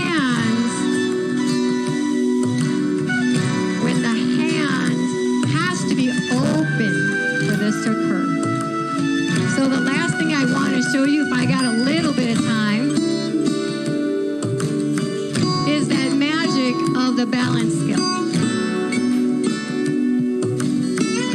A simple hula hoop. It's on top of my head. Can everybody hear me? Okay. So when everybody comes to class, this is what I want them to put it on. If you are leaning forward from either a wheelchair or a heavy purse, and you start to move, it'll fall. Greg, give me a second. If I tilt, there's that lean. The hoop is letting me know I'm leaning. So now what I'm going to do is I'm going to evenly distribute back and forth. There we go. Now I'm going to add in some movement where my eyes got to match my hand so I don't knock down my hoop. That gets that frontal lobe working and the peripheral. Let me get this out of your way. There we go. And then the next thing that we're going to end up doing is a little bit of what I call sequential flow. So as we're going side to side, you want to do this with me? Okay. So he's going to put this hoop on, and we're just going to go side to side, and we're going to go sequential. So we're going to go out, out, back, back, front, front, back, back, up, up, down, down, both out, down, and front, and back, and up, and down. And we might grab our hoop on the right-hand side, and then bring it forward, and we bring it to the front, and we do that all again. And on the front, when we do that, we really use the peripheral because we can knock this down. So with that, that is my presentation of Peaceful Funky Hoops and how it helps the Parkinson's community. Thank you all so much. Thank you so much. Oh, no problem. Thank you. I appreciate you. Wrote up a petition to everyone to sign for a women's neurologist. Is it okay if I? Sure, yeah. All righty. Thank you so much, Sherry. That was very fun. And I think for everyone here, we all kind of know that exercise is incredibly important, especially for people with Parkinson's. We like to call it the elixir of life. Body in motion stays in motion. So it's important to kind of keep yourself moving, to keep yourself going. Thank you again, Sherry. We really appreciate you being here. So I have a special little shout out, and I'd like to shout out Edward for doing this for us on our break. Edward is my dad, and he's in the back, but he actually, while we were doing all this, he put together a petition for us to sign to give to the mayor here today to get a movement disorder neurologist in the area. So thank you, Edward. We really appreciate you and your support. And then we'll have this outside. If anybody wants to sign it, it'll be out by the lunch table. All righty. And with that,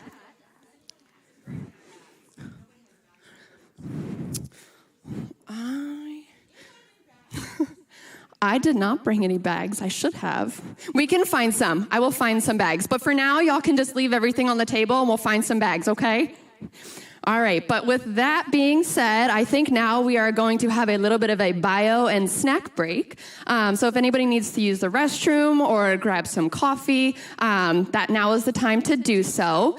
And I believe we have lovely Phyllis coming up to give a little, no? Okay, yes, so restroom and coffee break for everybody now. We have coffee and snacks out in the lobby, and the restrooms are right back here behind the stage. And then at 11:20, we will reconvene in here. All right.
Yeah, can you start calling them back? Ladies and gentlemen, can you hear me? Are you on? I think. I can always just whistle. Ladies and gentlemen, if you can start to come back in, make sure if you would like a sandwich to grab one out there.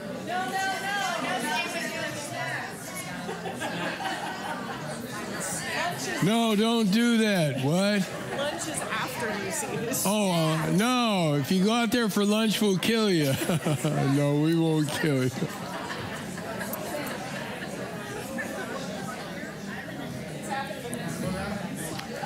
Yeah, I know. At this point, I'm looking for apathy.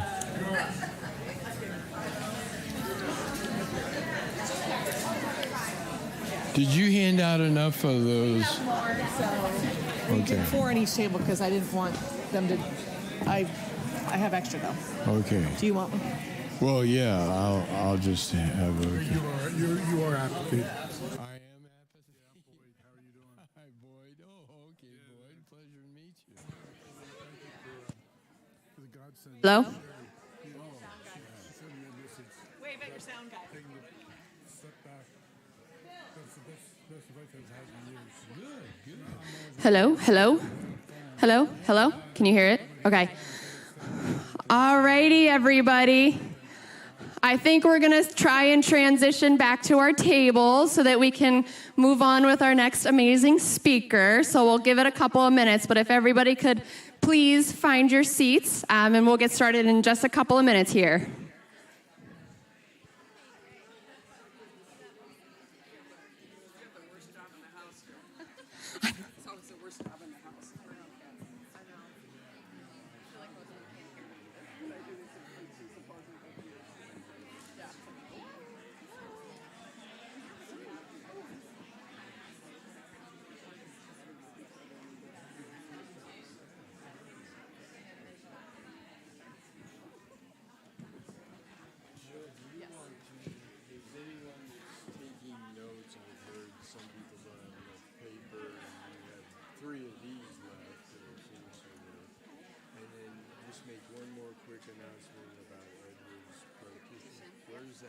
It's out on the tables by the snacks, so I'll announce it.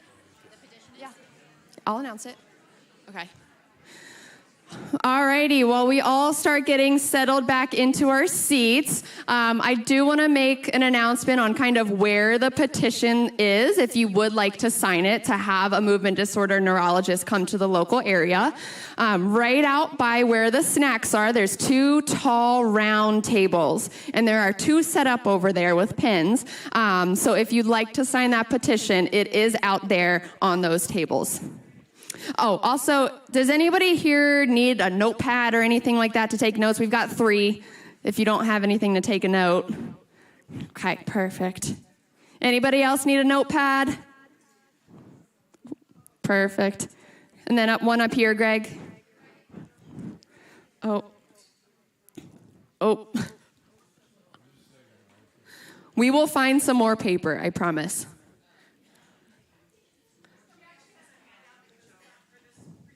Oh. Okay. On the handout that you are also receiving now, there is a little notes page on the back if you would like to take notes on that as well.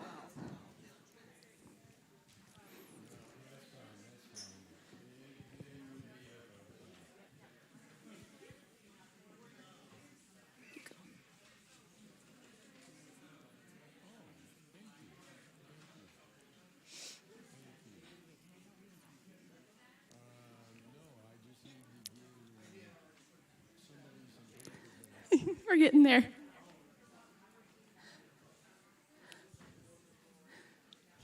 Yes. Right here.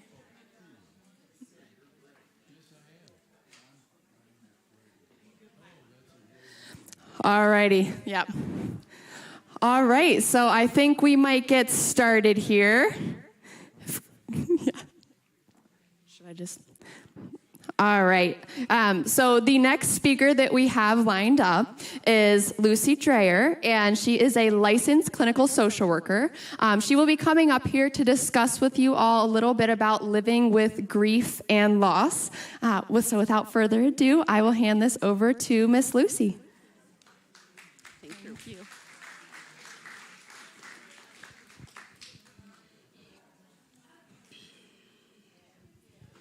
Good morning. It's nice to be with you. Is this on? Am I good? How's this? Is this a little better? I just had to be close. All right. Just wave your arms at me if I'm not holding it close enough. So my name is Lucy Dreyer. I hail from Denver, Colorado. So welcome and greetings from Colorado. And Rick, wherever you are, thank you for all your work that you do, raising support and trying to establish more resources for people here in this part of Florida. So I have my own private practice called Denver Counseling and Care Consultation. And for most of my career, my focus has been two things. One is what I call the aging family, and the other is individuals and families living with someone who is living with a chronic condition. And of course that, what goes along with that, of course, is the care partner support, which is also a big part of my practice. So as you can imagine, themes of grief and loss are common in my work. And I want to take a few minutes just to invite your reflection and to take a little time to just think about the role of grief and loss in your life. And I know it may sound heavy, but it doesn't have to be. But that's what we're going to talk about for the next little bit. Grief as part of living. Simple definition of grief is a natural feeling that comes after loss. A natural feeling that comes after loss. And by the way, you all have handouts. I chose not to do a PowerPoint. I did handout instead. That way you can take it home and reflect later if you'd like, hopefully. So this, oh yes, does anybody not have one? And I did an extra page in the back for just notes, so if you don't have anything to scribble on, you should have something.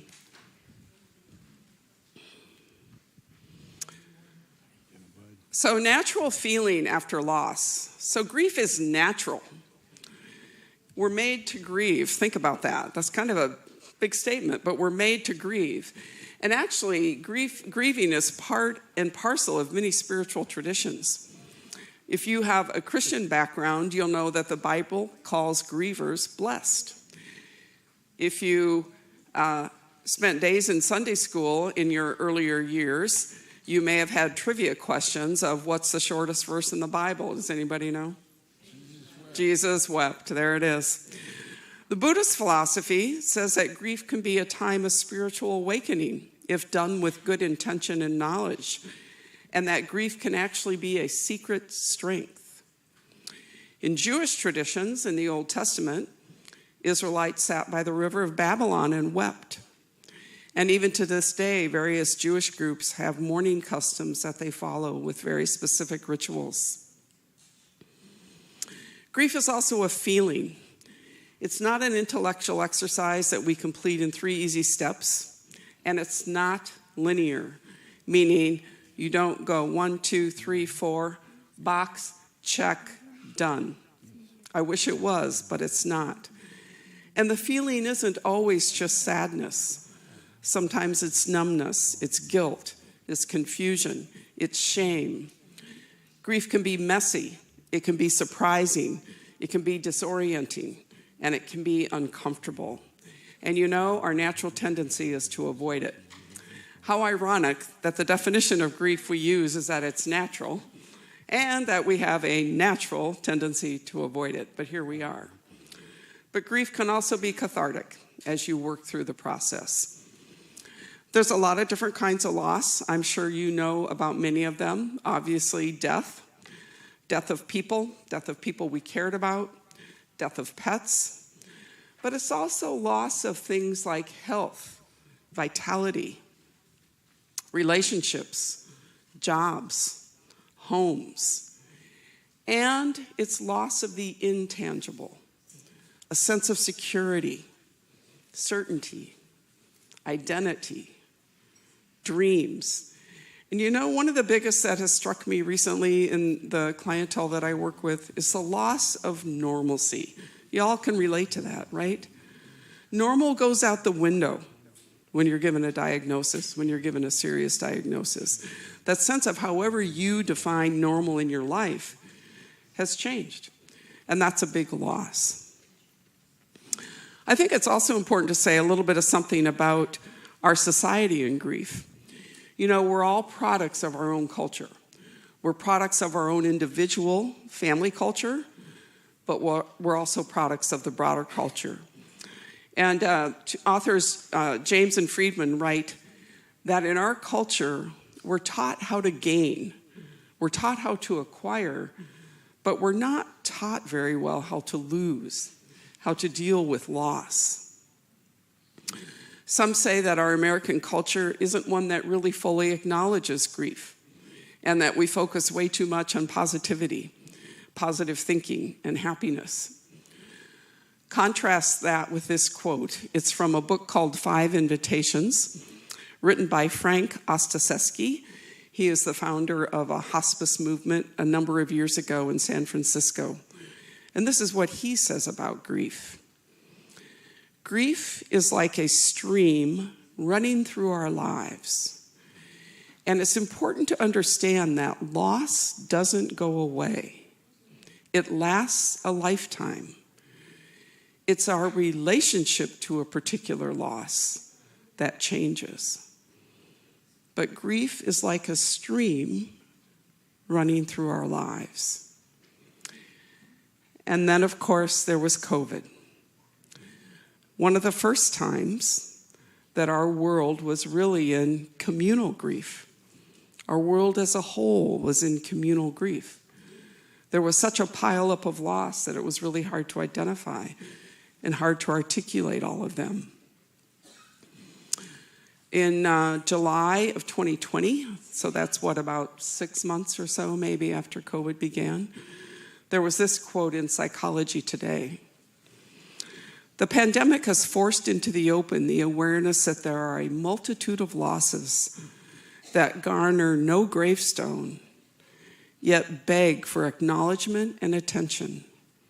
From the loss of certainty and security to the more concrete losses of business, job, health, without which many also lose their identity. So loss, part and parcel of living. So why does this matter? Why do you have somebody like me up here today? What does it matter whether or not you acknowledge grief or I acknowledge loss in my life? If grief is part of living, and yet we live in a culture that doesn't necessarily help us face our losses, you can see then how challenging it is to come to grips with some personal acknowledgement in our lives, right? Why does this really matter? Let me say 3 things that I think are pretty important.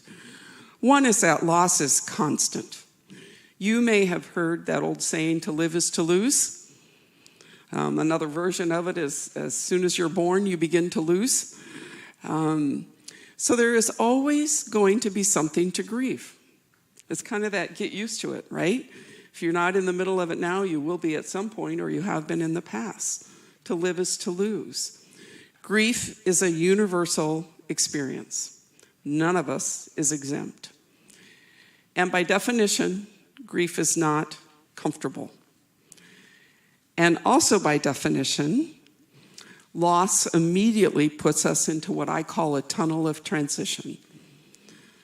I know from whence I came, but I'm not quite sure where this is all going to end up.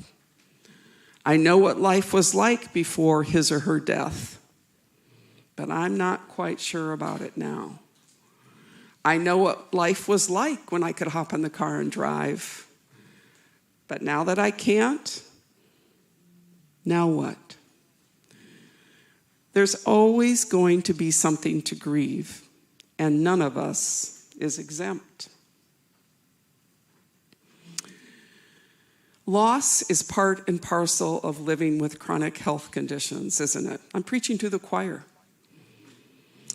Greg already mentioned the rapidly growing number of individuals who live with neurological conditions or chronic illness. I believe Parkinson's, and somebody can correct me if I'm wrong, is the fastest growing neurological diagnosis in the world. Somewhat due to our aging population, but also to treatments that now slow progression and allow patients to live years longer with their conditions. It's been, I think, almost 20 years since I heard the neurologist of Muhammad Ali speak.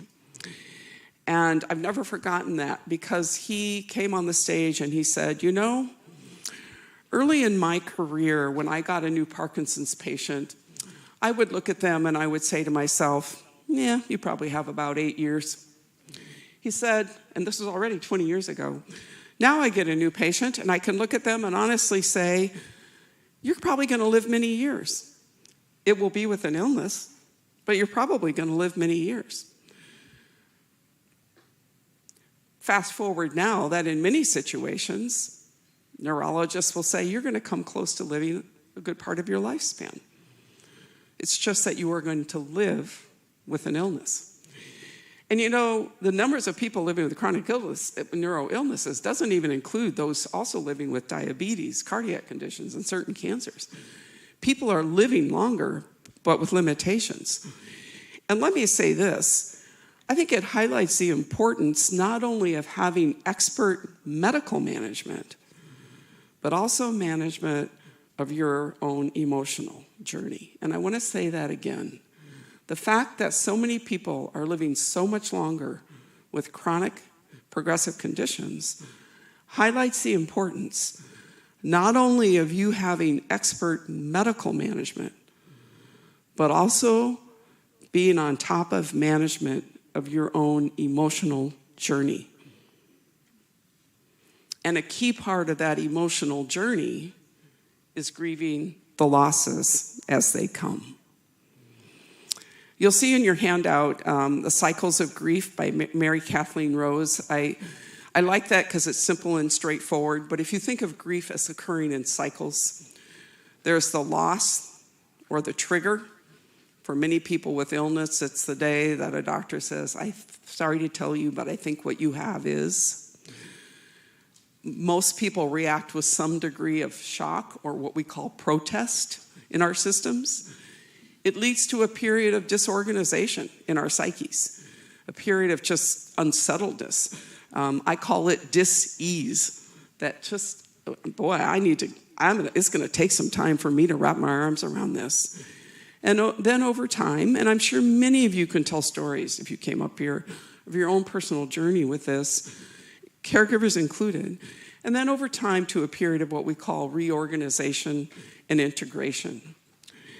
But then you'll see those words on that handout called and repeat.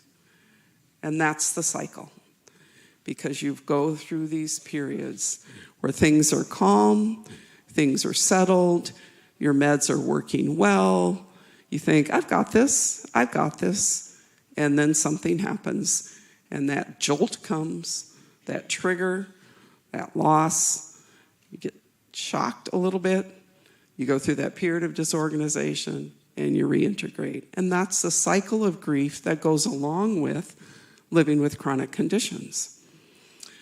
Thirdly, why this really matters is that if ignored, grief will still find you. We can't kid ourselves. If ignored, grief is still going to find us. Unattended grief always shows itself in some way. Irritability, depression, exacerbated physical symptoms, anxiety, numbing behaviors like overuse of alcohol, denial, avoidance.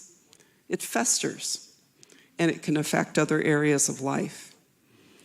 And if grief is not addressed, one risks turning pain into true suffering.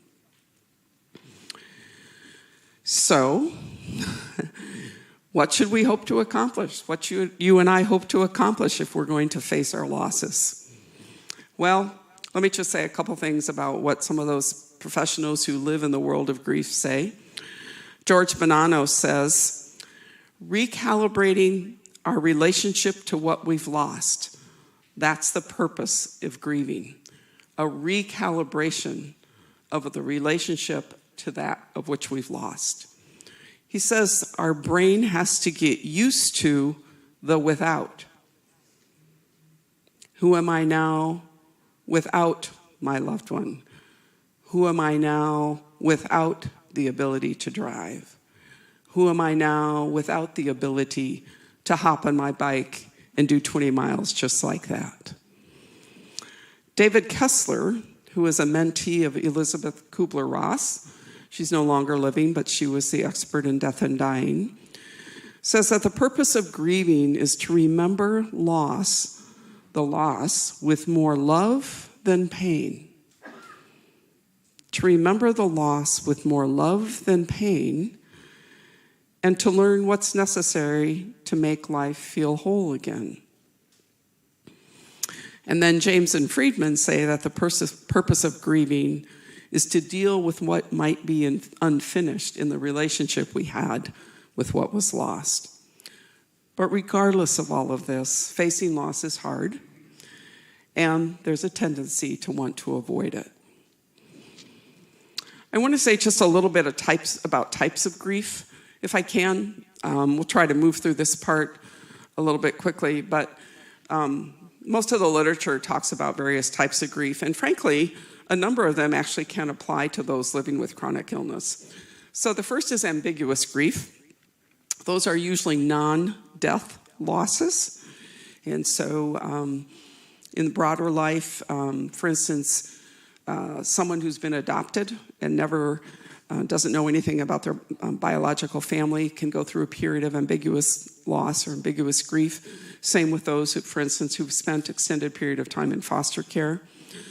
But chronic illness is also ambiguous loss and ambiguous grief, including those who go through personality changes as a result of their cognitive impairment. We see that with a number of neurological illnesses, especially in some of the dementias. And for those of you who have attended a lot of different caregiver support groups, you may have heard the phrase here but not here for when you are supporting someone who has pretty extensive cognitive impairment. And it's a difficult thing because it's the person the person is still there that you're caring for, but the sense of who they are is completely changed. And for caregivers, it can become a sense of what we call chronic mourning. You feel like you're always in grief because of what you're living with day in and day out.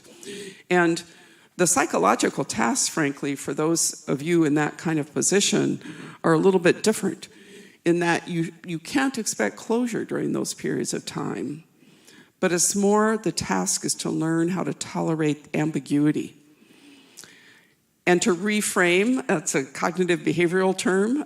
Michelle was mentioning cognitive behavioral therapy earlier. Reframe to what we call a both-and mindset, that your loved one can be both present and absent at the same time. There's also anticipatory grief. We know what that word means. Common again with progressive illness. It's that whole idea that things are moving only in one direction, aren't they? Things are trending only in one direction. And there's losses now, and there's more loss to come. That's the reality. And it may or may not increase the intensity of grief that caregivers go through after the loss has actually occurred. There's delayed grief. I'd say that that's grief that's been put on the shelf. And frankly, sometimes I think there's really good reasons why that occurs. I've learned to never judge what's not been dealt with in loss. It basically means that someone simply hasn't been able to find the space to deal with and face their loss. Probably the best example in healthcare I can think of is when there's a sudden medical crisis that changes life forever. Some of you probably have that kind of a story here. Commonly seen with stroke. You know, at 12 p.m., I might be sitting at my desk eating my peanut butter and jelly sandwich, and at 12:01, I might be on the floor, and my life has changed forever, and the life of my family has changed forever. And in those kinds of situations, both patients and families often spend a period of time where so much energy is going those first few months into rehab and learning new things, and what do we have to do here, and what do we have to do at home, and that it's almost like emotions can get put on the shelf for a time. And frankly, I think that's kind of understandable. You deal with what you have to, what's on your plate right in that moment. And it's often not unusual that grief comes off the shelf at an inconvenient time. Then there's complicated grief. That's when there's really significant barriers that keep one from moving forward and dealing with their loss. This is more severe, to the point of sometimes impairing someone's function. And there's a number of contributing factors. The losses often are more traumatic. Things like suicide, war, motor vehicle accidents. Another reason for complicated grief can sometimes be unfinished relationships, hoping for healing before someone passes, and you don't get that. It also can be multiple losses, and I see this a lot with the aging family when significant losses happen very close together. One good example is when the healthy partner in a relationship unexpectedly dies first. And the person who is more frail is unable to be on their own. And so 3 months later, the adult children are also moving mom or dad into a care community. So they've lost their spouse of many years, they've lost their home of many years, and now they're in a new community. It's all necessary, but it's very, very hard. That's complicated grief. And then finally, there's disenfranchised grief, and that's grief that's minimized or not recognized by others. Things like suicide, infertility, stillborn babies, pets, although I think that we're doing better in recognizing the role of animals in people's lives. I do think that's improving, but it's basically this sense of feeling like very few understand your loss. So those are types of grief. And regardless of the label you want to use for yourself in that regard, what's really more important is what is your way of facing and dealing with loss and with the grief that you might have in your life. So I want to talk about framework and strategies with you if I could. And I'm going to just throw a number of things at the wall, kind of throw a number of things your way. You decide what sticks. I also believe that in this group, there's some other great ideas. I think sometimes the best teachers are all of you out here, not just those of us standing up here. But let me just throw some things your way. One is your personal approach to grief. Number one, what is your loss narrative? What is your loss story? Every single one of us has one. Every single one of us has one. What's yours? There's a lot of versions of what I call these loss intensity graphs. Sometimes I do these with clients. You know, the vertical axis is the intensity from 0 to 10. The horizontal axis is the age at which something happened. So at age 10, my grandmother, who babysat me all the time, died, and that was an 8 on the intensity graph for me. Nothing then happened until I was 35 when. But you begin to get actually a visual picture of loss in your life. And it's really important to understand that. Because what we know is that if you have not fully dealt with past losses, it could be impacting you pretty negatively in terms of how you're dealing with current losses. And it's not uncommon that that's a piece of what I end up having to do with clients is work on past losses. Let me give you just a couple examples. A couple years ago, I had a young caregiver client, and he was a young professional, and he, by his own description, would say that he had led a charmed life. And when I asked him about loss, he really struggled to identify any losses until most recently. And the only two he could come up with was that his father or his parents had put his dog down when he was away at college and didn't tell him. And the only other loss he could think of was that he did not get into his first choice of graduate school. That's all he can think of. Until 2 years earlier, when his young wife had a very serious brain injury, and they had 2 young children, followed just a handful of months later by his mother's ALS diagnosis. And so all of a sudden, loss was staring this guy in his face, and he really didn't know what to do with it. That's his lost story. I had in my own personal life a father of a classmate years ago. This family had 4 children, 2 biological and 2 adopted. And I believe we were middle school, early high school. And my classmate's mother died of a pretty fast and aggressive breast cancer. Probably 15 years later, not much more, my own classmate, who had become a beloved teacher, died of a fast-growing brain tumor. Handful of years later, his biological sister died of the same breast cancer that her mother had. And a few years later, one of the adopted children died in a motor vehicle accident. So this father had trauma. He buried 4 people in his family. That was his lost story. I had another client whose mother died of a fairly fast cancer when she was 16, and she was the oldest of 5 children. And because dad had to get back to work literally within the week to put food on the table for these kids, her job was to do the laundry and the meals and, by the way, still stay in school. She didn't have time to process that grief at all. So she threw herself over the years into physical activity.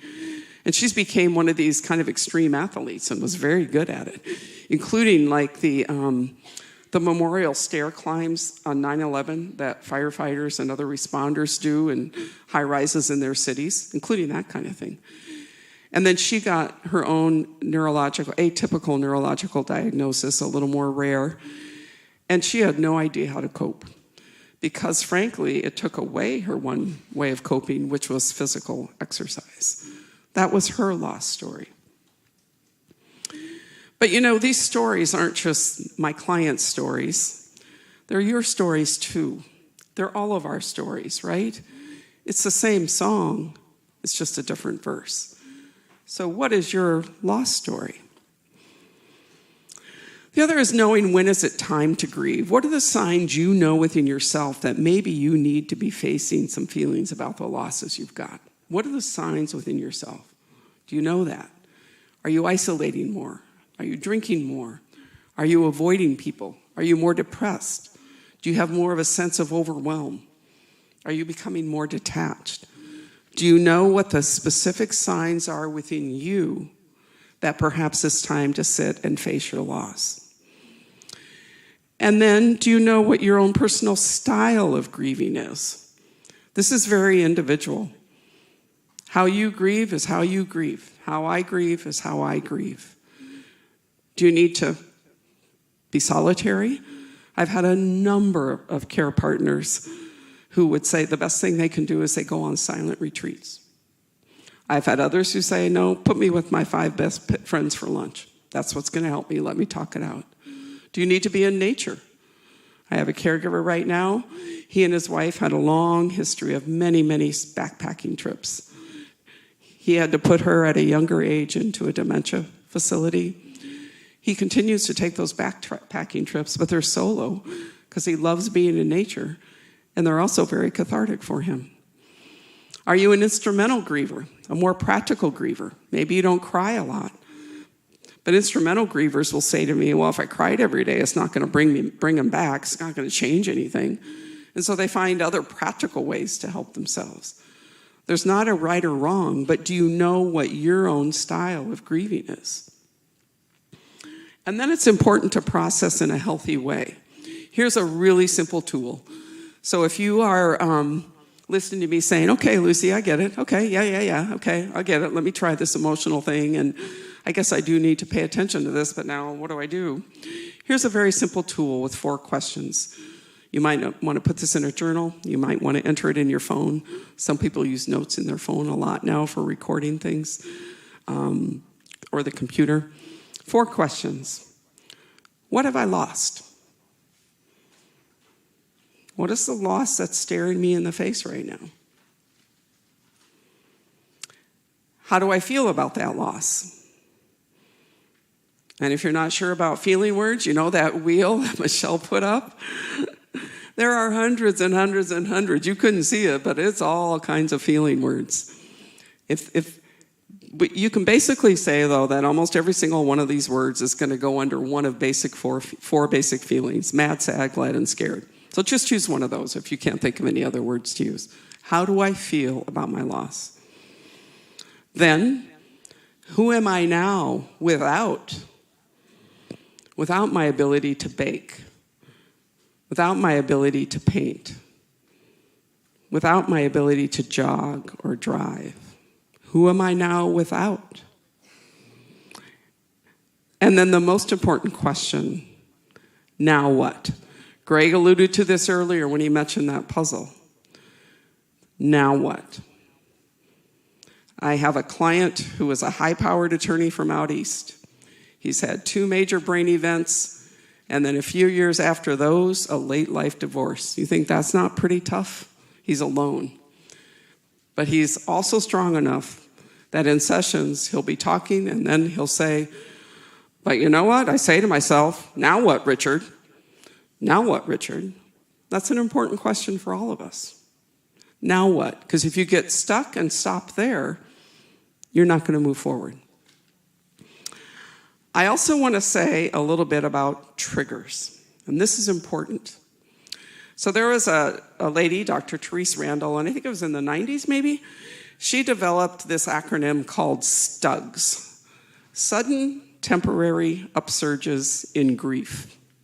STUGS. And so after a death, for instance, and many of you may have had some experiences like this, you might have had, people might have, for instance, the empty place at the dinner table creates an intense emotional reaction. Or a shared song comes on the radio in the car unexpectedly. That's a STUG, sudden temporary upsurge in grief, where you have an emotional reaction that comes out of the blue to something that occurs. My mom has been gone a number of years now, but my mom was baker extraordinaire. So I was one of those kids who grew up with homemade cakes from scratch in my lunch at school. She would make a pie every weekend. And this was a woman who, before bread machines, would make loaves of bread by hand. And I can still picture that kneading hand motion on the kitchen counter as she was making loaves of bread. And after she died, a STUG for me was out of the blue being somewhere in a bakery and the smell of baked goods, especially baked bread. It was very emotional for me for a while.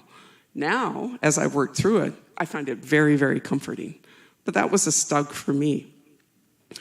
So the characteristics of a STUG are that they're normal, it's a trigger, they're unpredictable, you never know when they're coming, they're often small, but they produce a big reaction in us. We can't stop them, and often they're uncomfortable. There's also STUGs for those living and caregivers of those who live with chronic illness, aren't there? Maybe we'll have time here at the end. I'd like to hear if some of you have other STUGs, but let me name a few if I could. STUGs, if you were living with chronic illness. Seeing someone do something that you can no longer do. Is that a STUG? Sudden, temporary, upsurge in grief? Yeah. Being told by your doctor that it's time for an additional treatment or a medication that takes you by surprise. Pill fatigue is very, very real in Parkinson's patients. And to be told that you have to now take another one can be a very, very hard thing. Another STUG, seeing someone with your same diagnosis who's further along than you are. Is that a STUG? Yeah. It might be at a support group. It might be in the airport. It might be at your church. That can be rough. Can trigger loss. And for caregivers, a STUG is maybe taking on a household task that you never had to do. And it might be a little thing, but all of a sudden it's on you. And you're wondering why you've broken into tears some night at 10 o'clock when you suddenly realize the trash is being picked up the next morning at 8 and your husband has put it out for 25 gazillion years, and he's no longer able to do it, and now that's on you. And a part of you is going, why am I crying? It only takes me 30 seconds to do this. What's the big deal? Stug. It's because of what it represents. And it jumpstarts another cycle of grief, like we mentioned earlier, right? That stug is a trigger that jumpstarts grief. I want to say, though, that the goal isn't to stop these triggers. Number one, we can't. They just happen. But the goal is more, how do you cope when they come? How do you cope when they come? How do you face the loss? All right. So what I want to do is add and go through a few specific strategies. And again, when we have time for Q&A, I'm convinced there's some other strategies here that some of you have that have been very helpful to you or that you observed helpful to other people. So let me just go down a few tools, tips, whatever you want to call them. First is writing. Some people love to journal. Do we have any journalers here? Not so much? Yeah, a few. Okay. Thoughts, feelings, some of those questions I mentioned earlier to help to get in touch with your loss. The other is write letters that you never send because you can't. If you're dealing with the loss of a loved one, to your deceased loved one, from your deceased loved one. If it's about your health, write a letter to your healthy self, from your healthy self. What would your healthy self say to you right now? That can be helpful. Weeping or crying or not. Crying can be very cathartic for some people. Others don't feel the need to cry, but it can be. Engage with music. That seems to tap our emotions in a different way than other approaches, and for some people it's very meaningful. Take a nap. That's my way of telling you that a part of dealing with grief is recognizing that there's also physiological symptoms of grief. Fatigue, overeating or undereating, poor concentration, fuzziness, and less immunity to infection. There are physical symptoms of grief.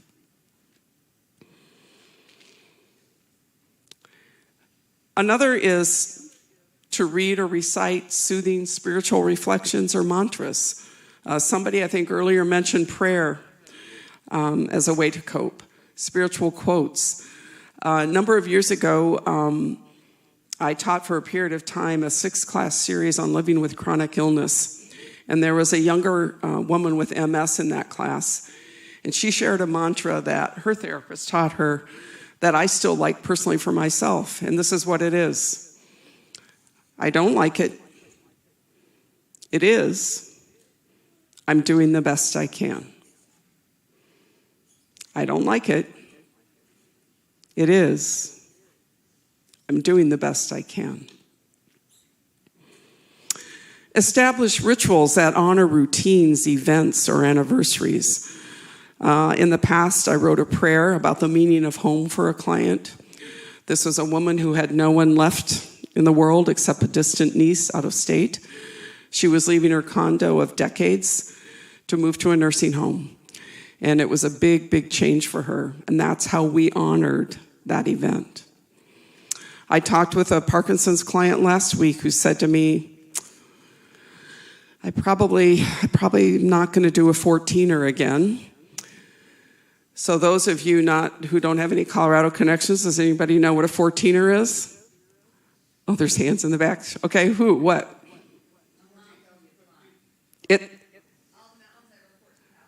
Any mountain over 14,000 feet. Okay, next trivia question. How many are in Colorado? 58. I think 58. You get the coffee card. So she was a hiker, very much in good shape, and that's a huge loss. There are people who have the lifetime goal of climbing all of those 14ers, and they do that. So what do? How do you commemorate that? Because even if she can't climb another one, it doesn't take away. How do you honor that? So we talked about ways to do that. I have another couple right now.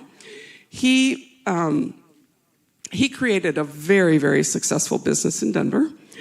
And as happens in many places, sold it to one of the bigger industry players a few years ago. And it's been a huge loss for him. He wanted to do this.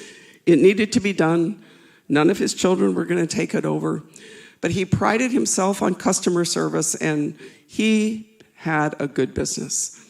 And it's been a huge loss for him. And he's just now getting around to needing to clear out the building so it can be sold. And he's really struggling. And you want to know what his stugs are? His sudden temporary upsurges in grief? Number one, his old Rolodex. Do you remember what those are? Yes? He told me, I don't know how many hundreds of names he has in there. And he said to me, Lucy, am I supposed to get rid of that? What does that represent, right? That's a loss. Number two, he said, I have boxes of handwritten speeches. What am I supposed to do with those? Those are stugs because it represents what he's losing and what he has to get used to. It's the without that's in his world. So you know what they're going to do after our exploration? I think it just happened this past weekend. They decided as a family that they're going to have a big pizza party in that office. The grandkids are going to be there. One of the sons is actually writing kind of a ritual of goodbye because they all benefited from Dad's successful business. They might do a scavenger hunt in the building with the grandkids. He's got tons of swag. He said, I'll give everybody a mug, and we've still got keychains, and we got this. And I said, yeah. And if I'm you, I'd roll up one of those speeches and put a gold bow on it and give it to everybody in the family so everybody has one of Dad's speeches. But it's a way to commemorate the loss. It's a way to honor what has been. Just because it's not here anymore doesn't take away from what it was for him. So think of rituals that honor what has been in your life. And then practice gratitude.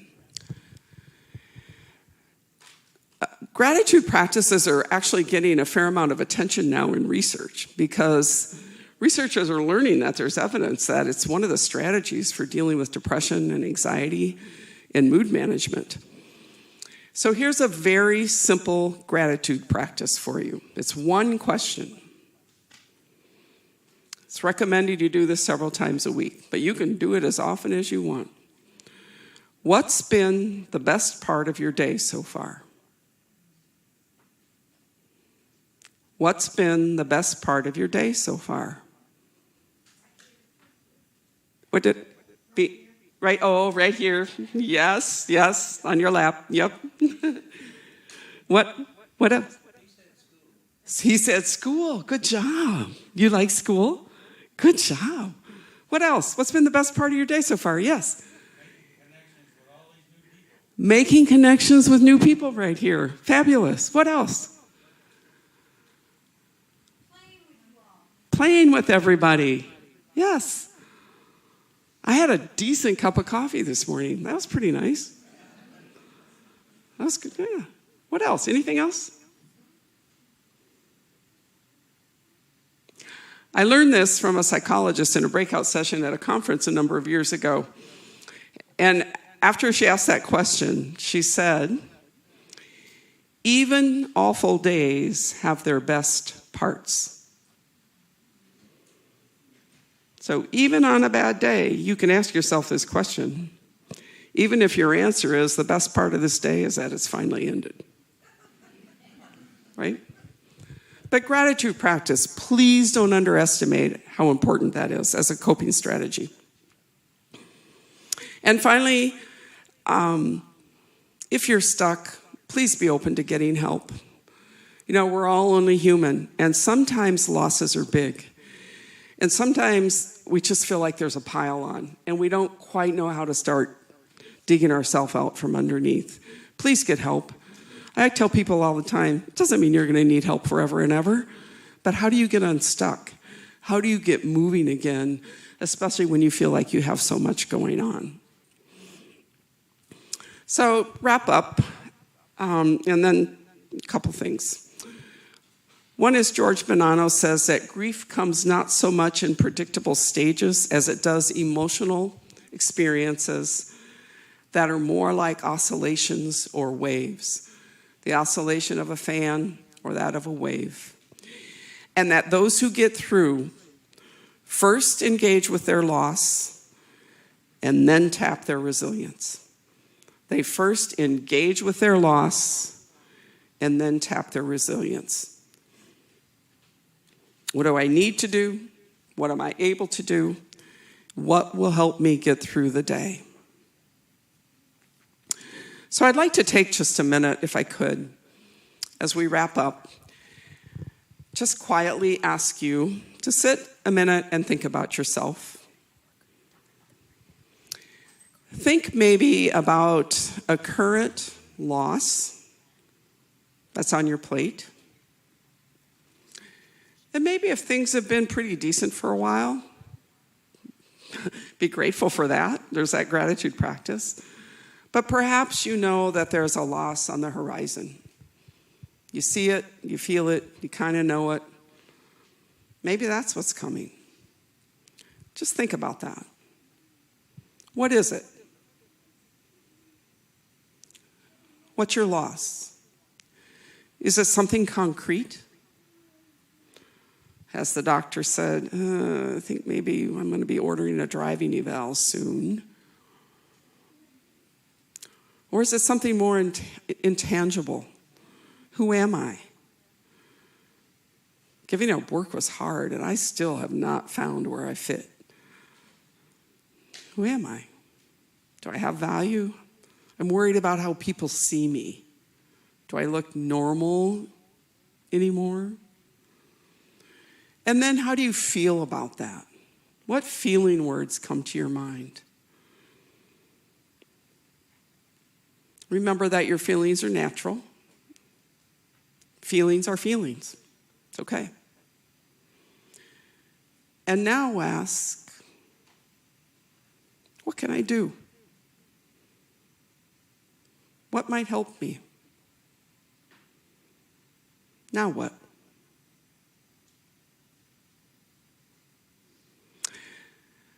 I want to just close with a quote that is on the sheet of quotes that you have.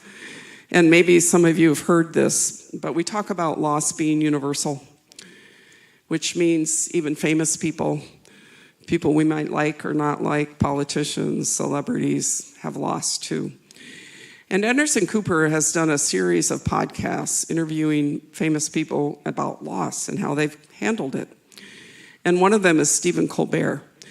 And I don't know if you know this, but as a 10-year-old, he lost his father and two brothers. I think it was a plane crash. I can't remember how, but they died when he was 10. And how difficult that was for him. And this is the quote from him.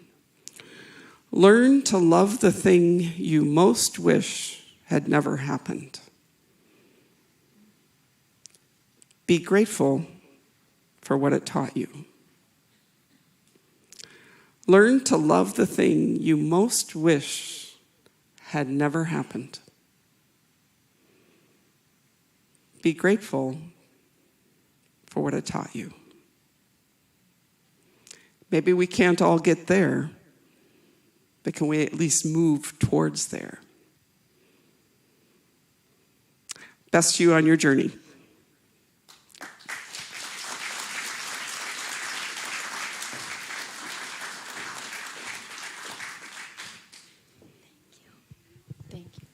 Thank you very much, Lucy. That was a wonderful presentation. I think we all have experienced loss and grief in our lives at some point, and we'll continue to in different capacities. So it's always a great reminder to reset our minds and really think about it maybe a little bit differently. Thank you. So I think for Q&As, we're running a little bit behind. I think for Q&As, we'll write them down on our cards if we have any questions, and then we can reconnect at lunch. So once we go through lunch and everybody does that, we'll reconnect with questions then. Before that, so I introduced myself a little bit earlier, but I am Jillian Fox, and I'm actually a clinical specialist with Boston Scientific.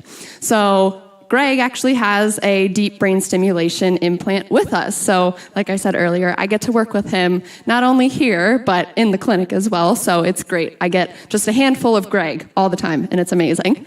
So I want to first of all thank everybody for coming. Thank all of our vendors as well, and just a huge round of applause to Lucy and Dr. Prosha for their presentation so far today. If you wouldn't mind giving me just a few minutes of your time before we break for lunch, I also have a little bit of a presentation on deep brain stimulation as a therapy option for Parkinson's disease. So, perfect. Can we all see that okay? All right, great. I'm going to take that as a yes. So today I'm going to be discussing a little bit about deep brain stimulation, and then I'll give some options for you as where to go. We also have a table in the back where my partner Elaine will be seated, and we're also next to Tallahassee Memorial Health, who is one of the implanting centers nearby. Dr. Urea will come out in a little bit, and he'll give his presentation, but if you need any more information, there's more back there.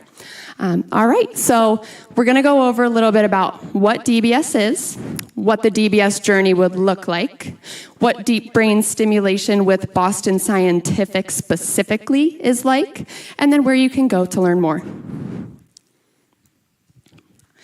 All right, so what is deep brain stimulation? And just hang on with me here for a second. Don't go running just yet when you hear neurosurgery, okay? But it is a neurosurgical procedure in which a small implantable device is placed in the chest, very similar to a pacemaker.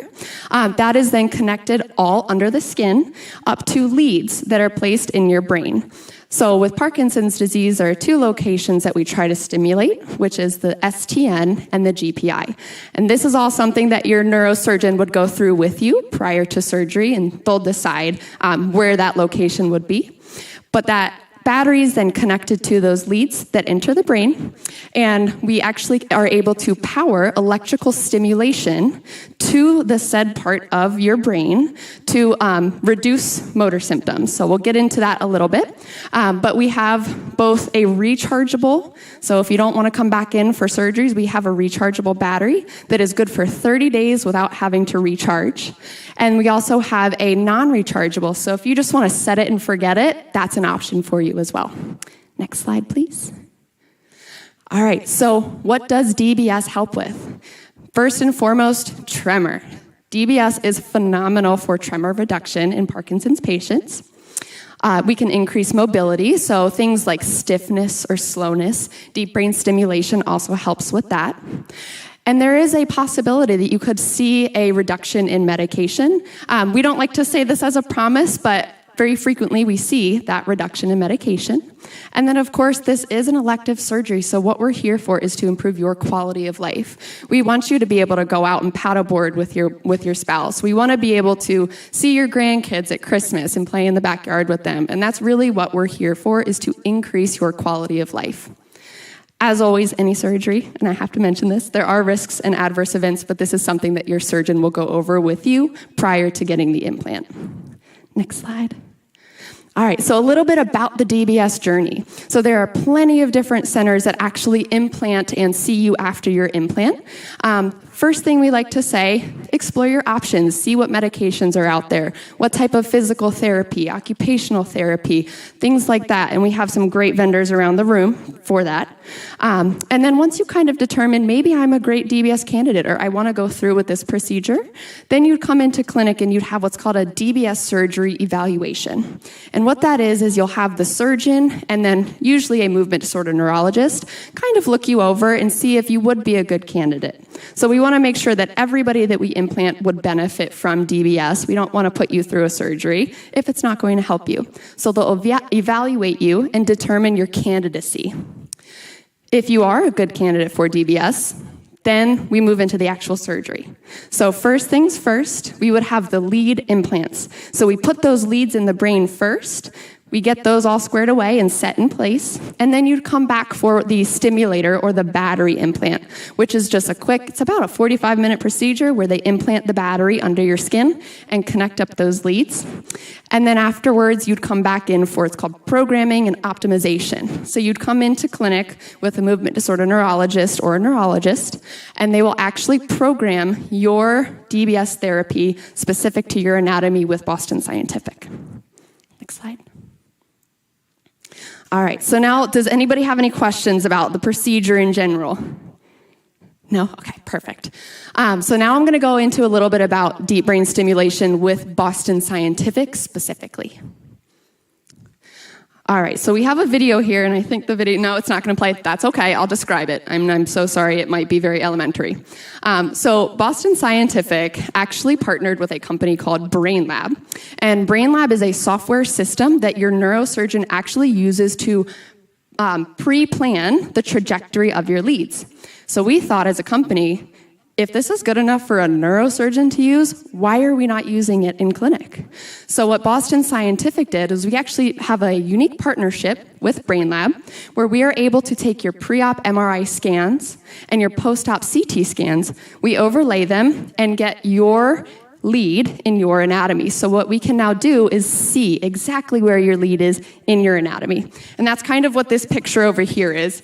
So that blue blob, I know, I'm sorry, it is a blob, that would be your STN, so that's the target we want to touch. That kind of gray line is where the lead would be, and then that golden area that kind of looks like hair, a little bit like this, I guess, that's where we don't want to stimulate. So with Boston Scientific's technology, and this is very unique to Boston Scientific, is that we can actually see and move stimulation around by a very fine granularity of 1% increments, where we can actually form a field that is unique to your structure. So it's kind of like going into the woods and saying, how it used to be done is you'd go into the woods and it's nighttime, right? You can't see anything. And I tell you, go find this treasure trove in the middle of the woods. It's hard, right? No map, no light, nothing like that. And so what Boston Scientific did is we kind of made it the morning, right? It's bright outside, and we've given you a map to find where that sweet spot or that treasure trove is. So Boston Scientific really revolutionized the therapy that patients are able to get with DBS. So this is just an image kind of what we see when you come into clinic. So the map, like I was saying, would be your pre-op MRI and your post-op CT scan. Those are overlaid, and then they're put into our programmer. So we can actually see, and yes, that is someone's actual brain anatomy. So it's not just a model, it's not just an atlas. This is your specific anatomy. Okay. And then, yep, we can skip that one. Okay. We can skip this too. Yeah. So we'll do this and then, yeah. So like I said earlier, all of our batteries are MRI compatible. They are all very small, and we have a few in the back if you would like to see what they look like. But we have a non-rechargeable, like I said, and then we also have a rechargeable battery. The rechargeable batteries are warranted for 15 years, and no, you do not have to sit plugged into a wall. It is wireless, so it's kind of like the iPhones now when you put them on that surface and it charges through the back. We have that same technology. So you just sit a charging puck over your chest, and it recharges through your skin. Okay, next slide. Next slide. Next slide. Sorry, I'm trying to get you out of lunch. Okay, and then, so this is just a little bit about charging. So that's the charging collar our lovely man Ken is wearing up there. So you just slide that into the collar, and then you charge over your battery. And then you also get a patient remote to go home with you so that you can adjust stimulation at home if you would like to. And then, next slide. Next slide. Sorry. You can go next. Okay, where to go to learn more? So first things first, we do have a website, and it is called dbsandme.com, and we have little care cards that my lovely partner Elaine is going to pass out to everybody. So on this, you can actually go to sign up for webinars to learn more about DBS. We have these about twice a month. We have, physicians come to speak. Greg has actually speaked on behalf of us at one of them, but it's just a great place where you can learn more about both Parkinson's Parkinson's. You can also find local neurologists on this website. So if you're looking for a movement disorder neurologist, that is a great resource for you.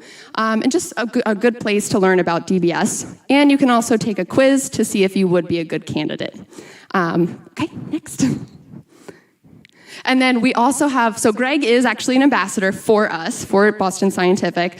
But if you're ever interested to speak to a real patient who has gone through the process of deep brain stimulation, we have a plenty of people who take time out of their own days to just really speak on behalf of Boston Scientific and deep brain stimulation and how it's really changed their lives. So if you are interested in learning more, please feel free to come to the back table and we would be more than happy to chat with you all and provide some more information and resources for you.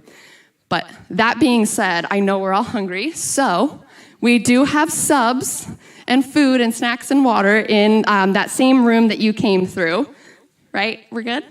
Yeah, okay. So if y'all want to break and head out there,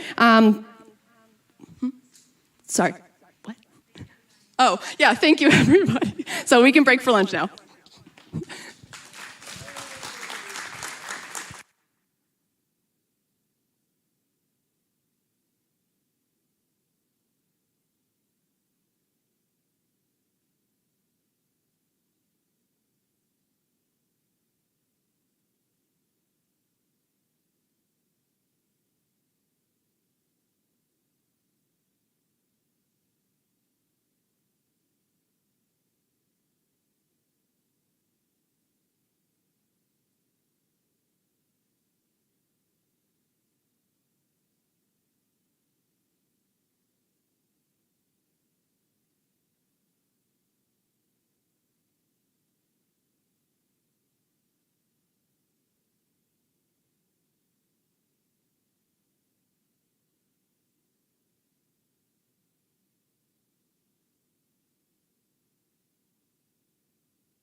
We're going to make our way back to our tables.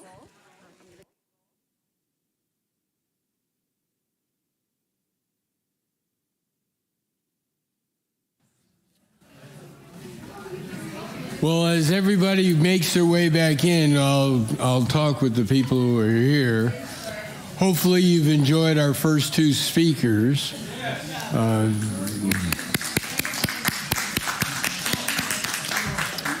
And I know that having listened to Lucy in the past,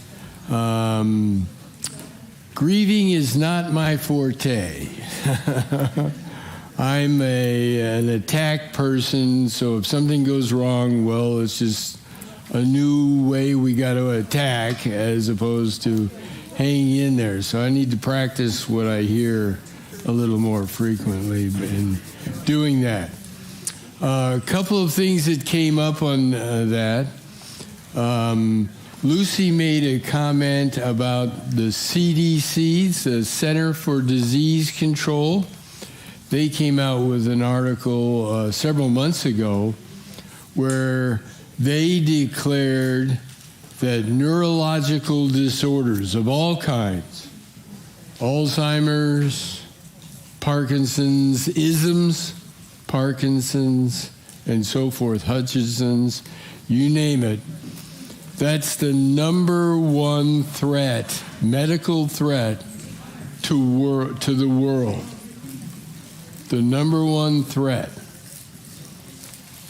And so I think it's important that we think about our friends over at Parkinson's Foundation did a study 2 years ago. They in their study they came up with a deal that said that Parkinson's and the Parkinson's plus that old syndrome deal cost Americans $52 billion. $52 billion annually in costs. And that is not only the cost of treatments or prescriptions, but also in lost opportunity costs with loved ones and care providers providing care. Because whether we like it or not, we're kind of, I tease Phyllis, my wife, about when I'm having a bad day, I tell her, I think that aggressive sixth grader's coming out. You know, sorry, I don't think I'm going to make a lot of great decisions here and stuff like that. And as Lucy talked about in her presentation, you know, financial grief and stuff like that, we've finally come to an understanding that I don't get to buy anything for more than $100 anymore. Sorry, but, you know, we do not need a $500 sword that some knight in England had, but somebody at a trade fair told you needed. Because, you know, I'd go, sword? I've always wanted a sword. Terrible, terrible, terrible.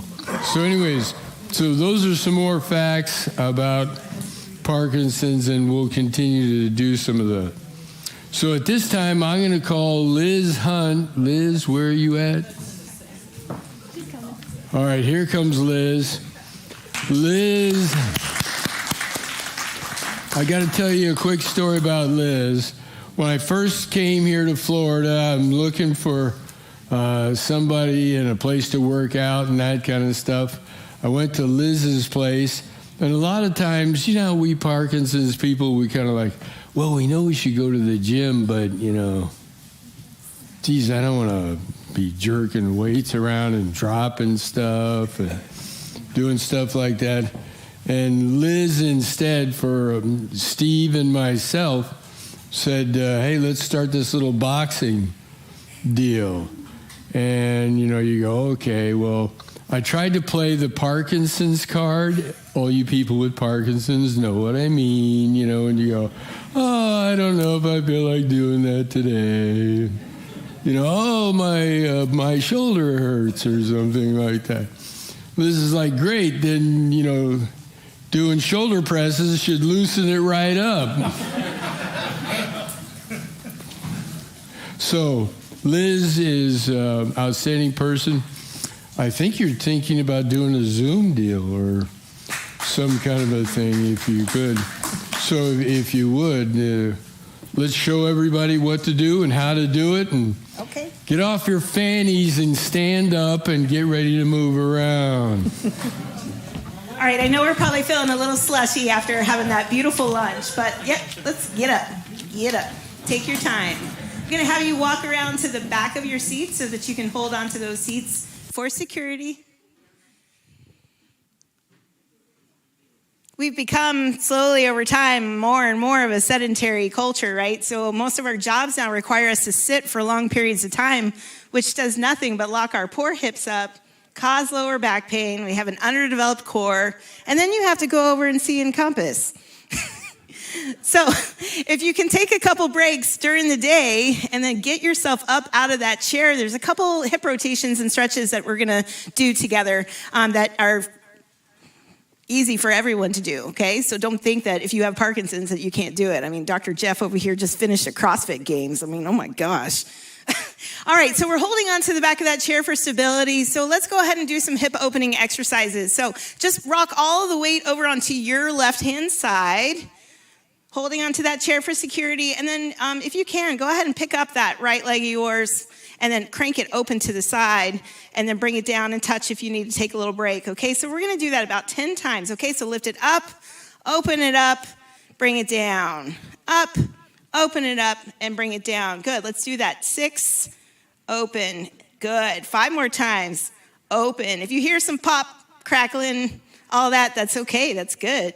We're releasing some synovial fluid here. We're getting the body lubricated. Yeah, open it up, great. On the last one, we're gonna do a little isometric hold. So go ahead and turn that knee out and crank that bad boy open as much as you can. Whoo, and then go ahead and put it down. All right, let's shift all of our weight over to the other side. What we do on one side, we must do on the other.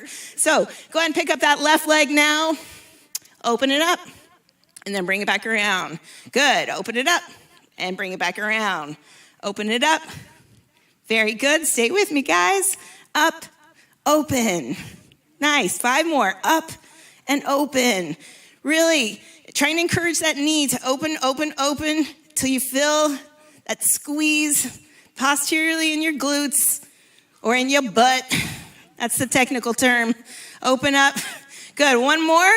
Open all the way up. Open that knee out to the side. Hold it, hold it, hold it, and squeeze. And then set it down. Very good. Now, so we already feel a little bit of stimulation, right? Like, because we got some circulation going. Circulation is so important because the more oxygen is going through our body, the more oxygen makes it into our brain. Helps with our cognitive function. Exercise really is the recipe for pretty much everything, okay? All right, next up on the docket, let's do some squats. Who in here has got terrible knees? Yes.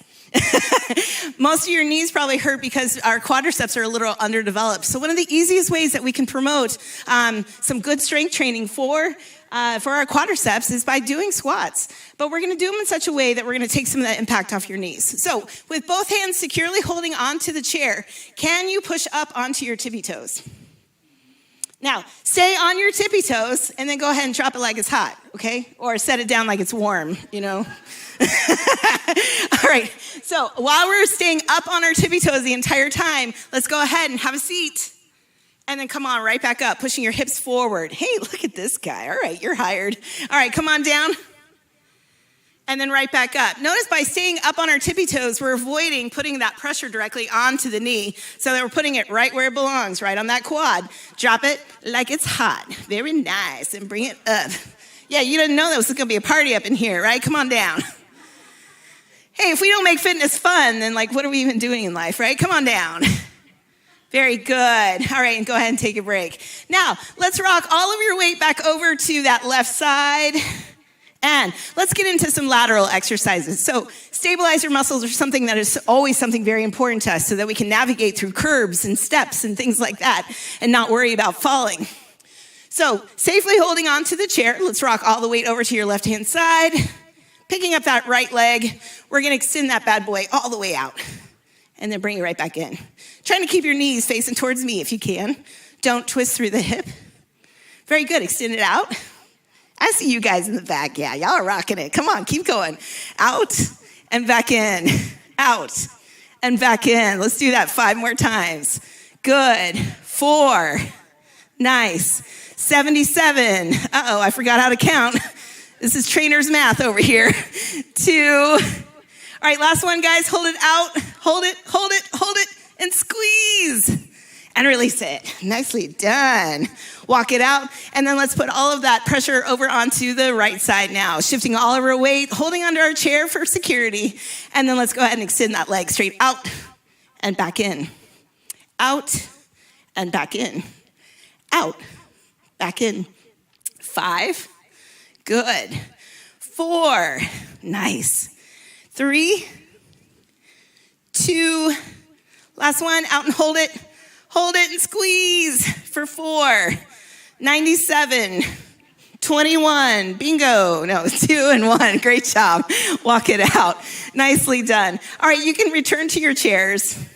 What I want to do in closing is take you through some diaphragmatic breathing exercises. So many times in life, especially nowadays, we are riddled with anxiety. And a lot of that anxiety can be combated by just appropriating our breath in the right place.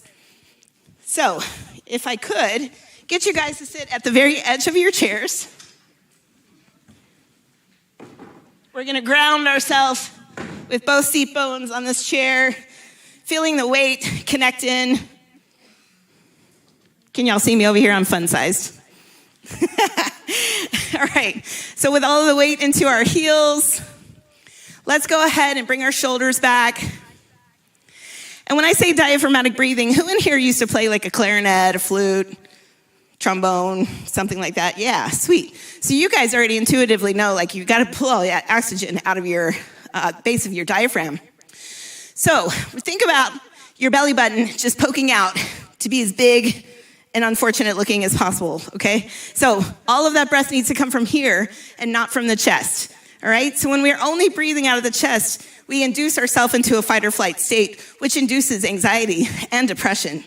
So if you ever start feeling that psychosocial response, just take a break from life, tell people I need a couple minutes, like whatever it is, and then try this practice and see if this holistic version is a little bit more safer for you than like an antidepressant or something like that, right? Okay, so with our shoulders back, we're gonna take a deep breath in on a certain count. I'm gonna have you hold that on a certain count, and then we're gonna have you exhale. Now, when you exhale, I wanna hear it, all right? So I want you to bring out like the inner lion or tiger or elephant or whatever it is that you identify as. So when we kind of bark all of that out as we're releasing that oxygen, like we're getting rid of all of this toxicity, right? Like get rid of anything inside of you that doesn't serve you.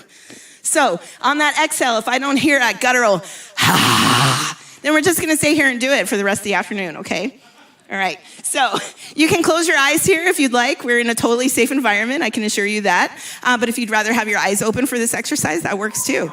All right, so deep breath in for 5, 4, 3, 2, 1. Holding for 4, 3, 2, 1. And exhale for 6, 5, 4, 3, 2, and 1. Did we make it? I think we made it. All right, great. Let's do it one more time. Deep breath in for 5, 4, 3, 2, 1. Holding for 4, 3, 2, 1. And loud and nasty exhale. Very good. We're going to do it 3 times because 3 times is the charm. So deep breath in through that belly. Get out of your chest for 5, 4, 3, 2, 1. Holding for 4, 3, 2, 1. And now give it to me, y'all. Come on. Very good. Once again, guys, I'm Liz Hunt. I'm the proud owner of Anytime Fitness in Callaway. You come and see me if there's anything we can do for you wellness-wise.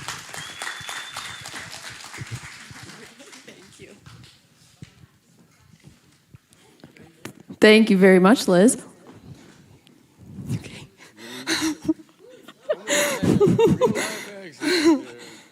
That was what not to do when you get up on stage, Yeah. okay? It was a bit stupid, wasn't it? Yeah. Mm-hmm. All right, thank you so much, Liz. I feel like we all have a little bit of blood pumping through us. We feeling reinvigorated for this next phenomenal speaker? Yeah, there we go. I like that. All righty, so next up is Dr. Urrea, and he actually works at Tallahassee Memorial Health. He is the movement disorder neurologist that works over there. We are so grateful to have someone so close to home. I know he's not in our backyards, unfortunately, but he is going to be going over a little bit about the current Parkinson's research. So without further ado, I will give it over to you. Thank you, Gillian. Thank you, Greg. So I don't know what else to do because I was thinking to do those exercises as well to break an ice, but I don't know. All right. First of all, thank you so much for being this afternoon with me, sharing this afternoon with me. I'm very delighted to be in front of this distinguished audience and happy to be here. Thank you, Greg, for this invitation. Thank you, 3085Thrive Parkinson group for this invitation as well. And I was thinking to talk about the most common question that I have during the visit, right, during the clinic. But I just realized this morning that I have 30 minutes, just 30 minutes, to talk about research and some updates in research, okay? So I'm going to focus on that. And at the end, maybe at the end, we have some time for Q&As. But if you have any urgent question, just raise your hand. And I can just maybe discuss that, okay? So let's start saying that, yes, I work with Tallahassee Memorial Healthcare. You know the system. But at the same time, I work with, yes, FSU, Florida State University. And maybe you know now that they are working together in a new brand that is called FSU Health, which I belong to. I work with FSU Health. And let me introduce myself a little bit. I'm Enrique Urrea Mendoza. I'm from Colombia. I'll show you in a minute what Colombia. And as an Hispanic, I have two last names, okay? So Urrea is my father's last name, and Mendoza is my mother's last name. So I used to go by Urrea. I'm a neurologist, this is my background, and I did my movement disorders fellowship in the University of Cincinnati. After my fellowship, I started working in Greenville, South Carolina. I did a lot of research for around over 7 or 8 years. And then after that, I moved to Tallahassee. And I have a wonderful team. Maybe I will introduce them at the end of my presentation. But I have a wonderful team working together and building up the movement disorder service in Tallahassee.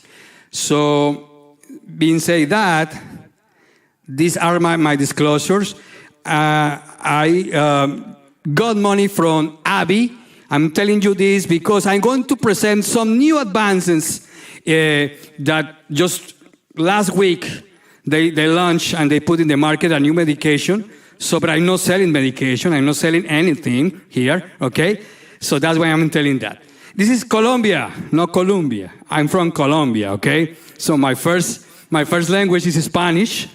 And I want to recognize in life, and I want to present this conference to my dad. This is my dad. Unfortunately, he was diagnosed with one of the atypicals. So I have 3 hats now. One, as a doctor. Second, as a son. And the third one, as a caregiver or care partner sometimes, which I know how it feels. I know all this journey that we have as a family. So we are a family as well. So I want to recognize him because for him, I'm here too. So, and the other person I want to recognize is obviously this wonderful guy, Greg. So not just because he invited me to being here, no, because I already had the opportunity and I will say the great opportunity to read his book. And I don't know if it's a requirement to read his book before to be here, but it should be, right? Should be. I saw the book back in that table, and he has wonderful, wonderful ideas, wonderful thoughts, and I highly recommend. Thank you, Greg. Wonderful job. And I want to start as well with this exercise that I took from Greg's book.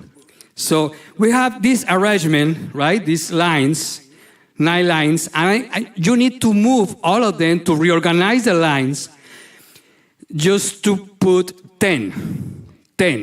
But you cannot add any other line. Do you have the answer now? Raise your hand. No, not you, sir. No, you either. No. Any answer? Okay, good. Not you too. Anyone else? You know the answer? Okay. This is the way that we need to think about our lives, our diagnosis, and everything. We need to think out the box. This is the answer. Oh my gosh, it's not working. 10, right? 9 lines, but it's 10. Excellent. I took from Greg's book, so highly recommend. Okay, let's move. Where we are about research, where we are about our journey as a researcher. Remember, I already said that I've been doing research for over 9 years now, and that's the topic or the focus on my lecture. However, you know better than me the epidemiology, right? The incidence. We have now a pandemic. We know that in the next 3, 4, 2 decades, we can even do having more Parkinson, the double of Parkinson that we have now. It's a really, really critical pandemic, and we need to start working in that. The politicians, the community. So something is happening.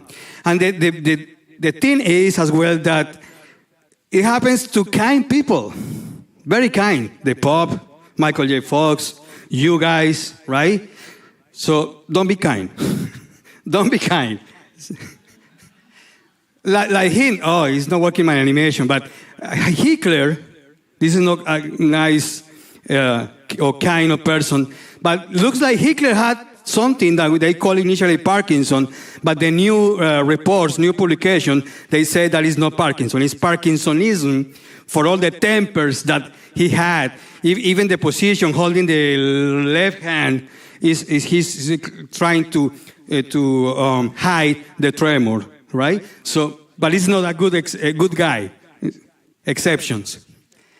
Okay, more people in Florida affected now. This is a chart took from Michael Jack Foundation's website, just saying that we have a lot of people in Florida. So, and I believe that it happens because this is a wonderful area to retirement, right? So that's why. But we need to work. We need to work in that process. Highly recommend this another book, Ending Parkinson's Disease, written by Michael Okun and Dr. Dorsey, 2 wonderful neurologists as well. They say, just like what I'm saying now, we need to, as a doctors, as a physicians, we need to work about how to prevent or to decrease this progression of the disease. All right.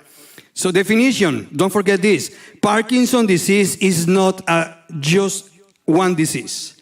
It's an entity. I always say to my patient this. So Parkinsonism is a big title, and we know that 80% of these patients with these symptoms, 80% of them has a real Parkinson's disease, meaning that it's a typical Parkinson's disease.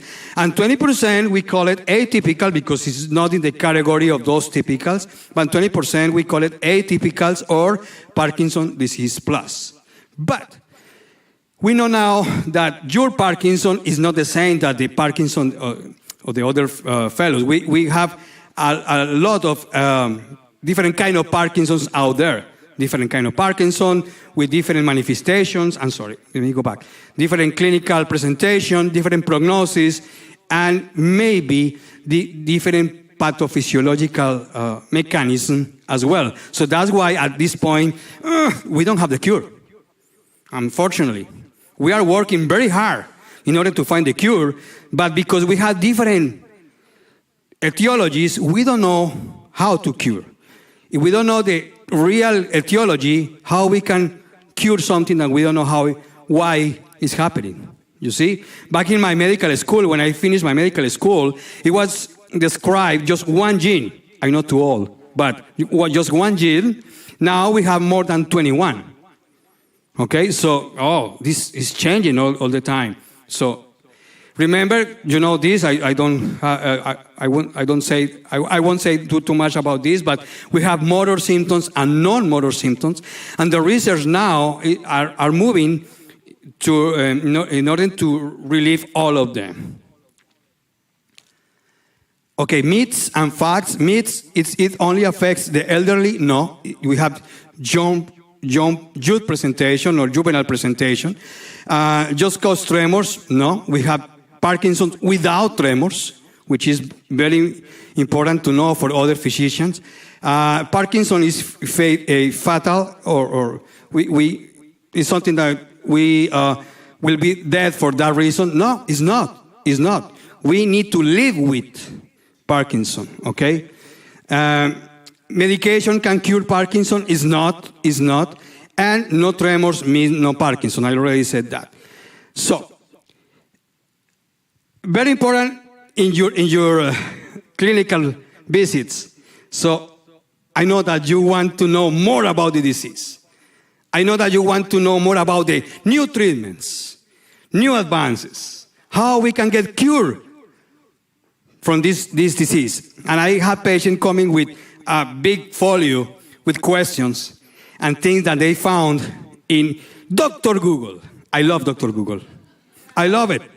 Dr. Google is the best, okay? But be careful.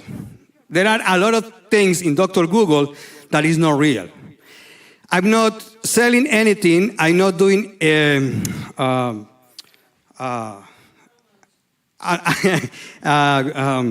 do I say that?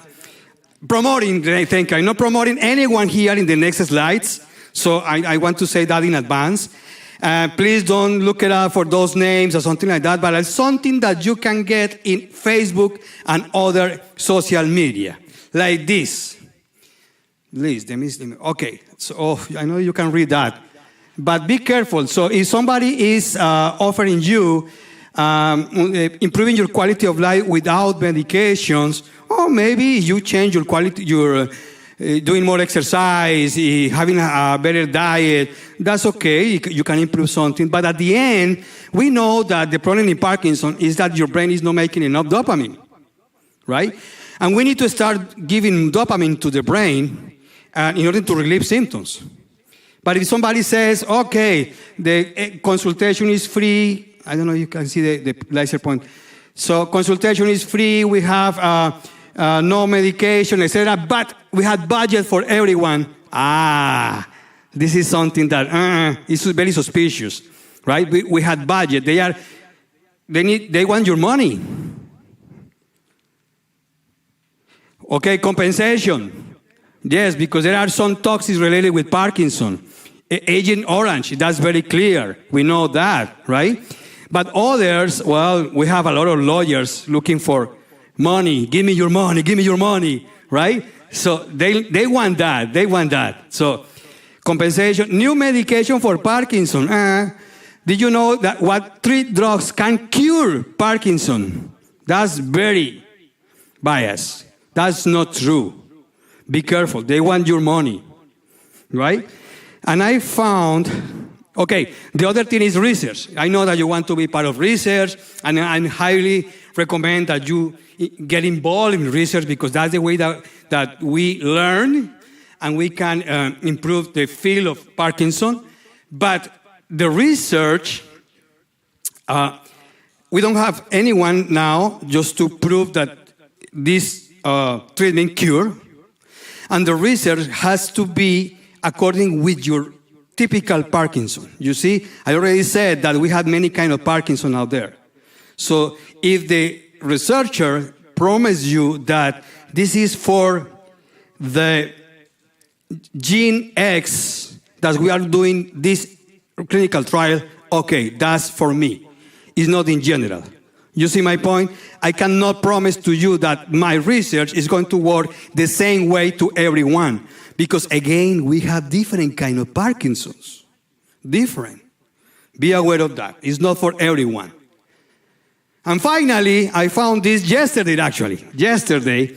Again, I don't know this doctor, I don't know this company, but they are promoting 5 solutions to treat and cure Parkinson, which sounds to me very interesting. The first thing that I promoting is you will get a box with a welcoming letter. Oh, very kind. Welcoming letter. Very kind. Next, they will get some test, or you will get some test for GI, for toxins. This is the GI. This is for heavy metals, right? And at the same time, they will clear your nose. Very kind too. Yeah, very kind. I don't know what is that, but they will clear your nose and they will recommend take a pill. What pill? I don't know either. It's a pill. Take it. And more tests, hormones. And at the end, with those tests, our doctors, their doctors, you have a 1-hour Zoom meeting with all the doctors there to discuss the results. Interesting. No, honestly, I found really interesting. I don't know how it works. I don't know how much it will be, but they want your money.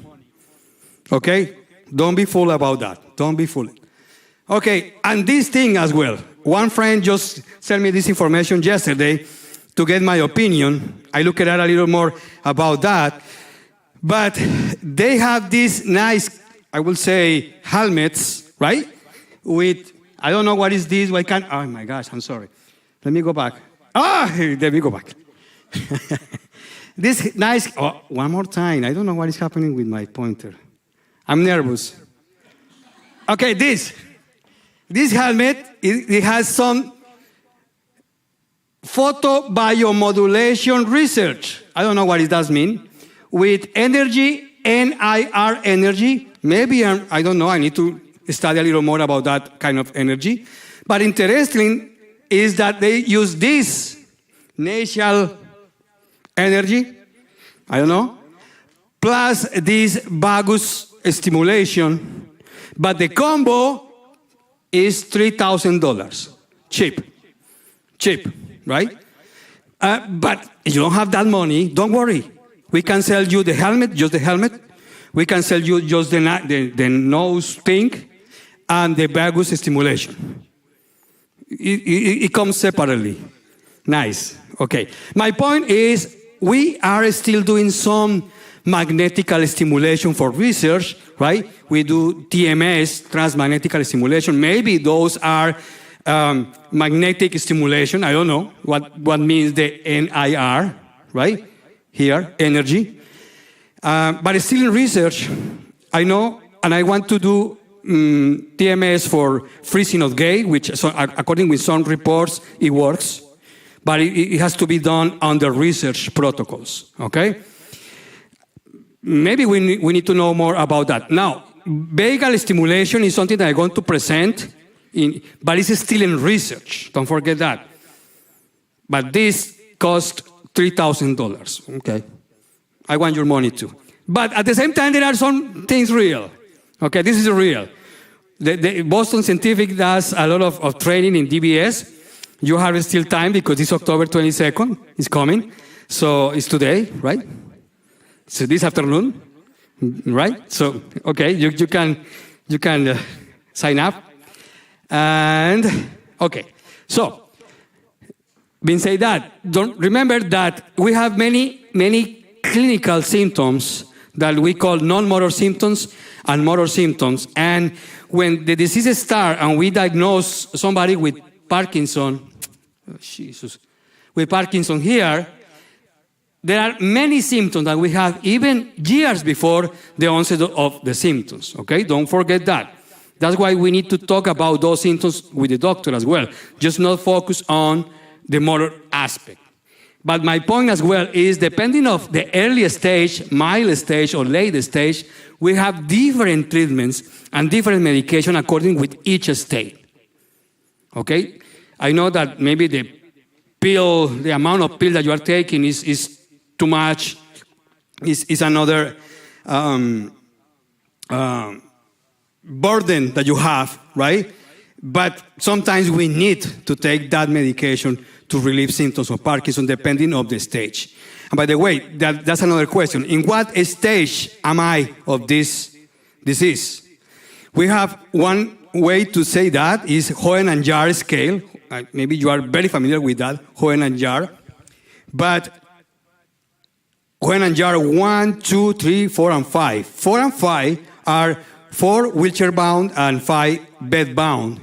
But it was before the levodopa came out to the market. Before. With the levodopa now, patients that are wheelchair-bound or even bed-bound, we organize the schedule. We provide or prescribe more dopamine, and they relieve. The symptoms improved, and they are now walking. So that's why the stage, it varies depending on the medication and the treatment. So, but we know, according with the timeline of the disease, that it's an early onset, mild, or advanced. In general, more than 10 or 12 years, we consider that it's an advanced stage of Parkinson. Okay? And the treatment is a little different. Last 3 weeks ago, it was published our last research about this theory. Brack is a neurologist, a German neurologist, that they came up with the idea that Parkinson is a virus that comes from the GI tract and the nasal. That's why my friend, the doctor that I presented initially, they want to do something in the nasal, right? Spray. Because apparently, that's why this virus can cause anosmia or lack of sensory smell, which is one of the early symptoms in Parkinson, because the virus affects the nerve, the sensory smell, and even the GI tract, and it comes into the central nerve because, well, this is a theory about the protein, the alpha-synuclein, that start accumulating hold on, 1 second, accumulating in this part initially, in the spinal, then in the pons, and goes to the alpha-synuclein, to the basal ganglia and the cortical area, right? Different stage of Barak. The new thing, this is a theory that it was in the medical field for more than 10 years, but the new thing is that in Boston, the researchers have 2 cohorts, one with like at least a sample, and the other patients that had some GI problems before, Helicobacter pylori infection, ulcers, and reflux, right? And they follow these patients for over a period of 10 or 15 years, and 60% of them develop Parkinson's disease. So it's a connection. It's a real connection, GI, with the central nerve, and maybe with some kind of virus. And the recommendation now is that the providers, we need to know about the GI symptoms of our patient, and right away do a GI and look it out for Helicobacter pylori and treat that infection. Okay, that's something new, honestly, very new. So this year as well, actually the last 23 and 24, we saw a lot of new developments, new achievements in research. This is one of them. Biomarkers. We are looking for biomarkers. Who is going to develop Parkinson, and how we can start treatment from the beginning to prevent the progression of the disease. One of the biomarkers that we can use now is the skin biopsy. Have you heard about skin biopsy?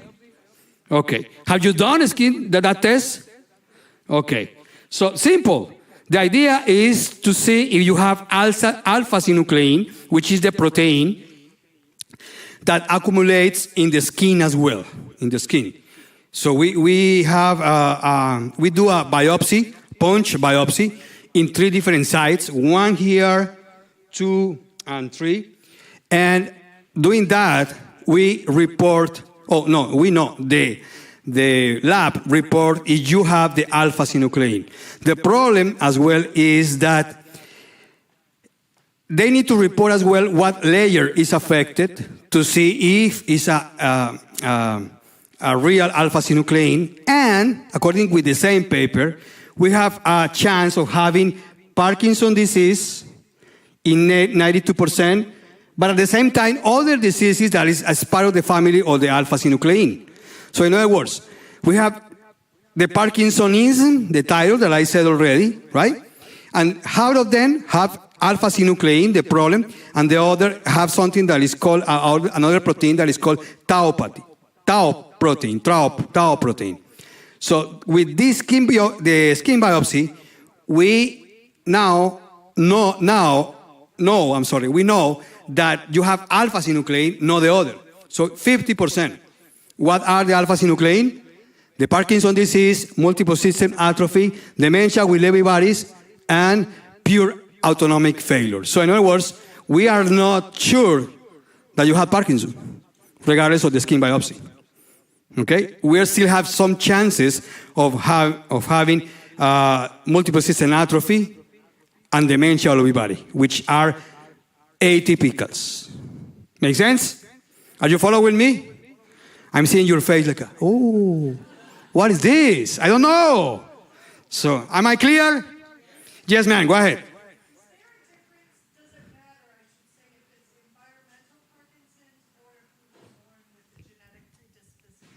No, it doesn't matter because the pathology is the protein, right? You are talking about the etiology of the Parkinson. Could be toxins, could be genetic, right? Could be trauma, like Muhammad Ali, right? But something different happens with the accumulation of the protein.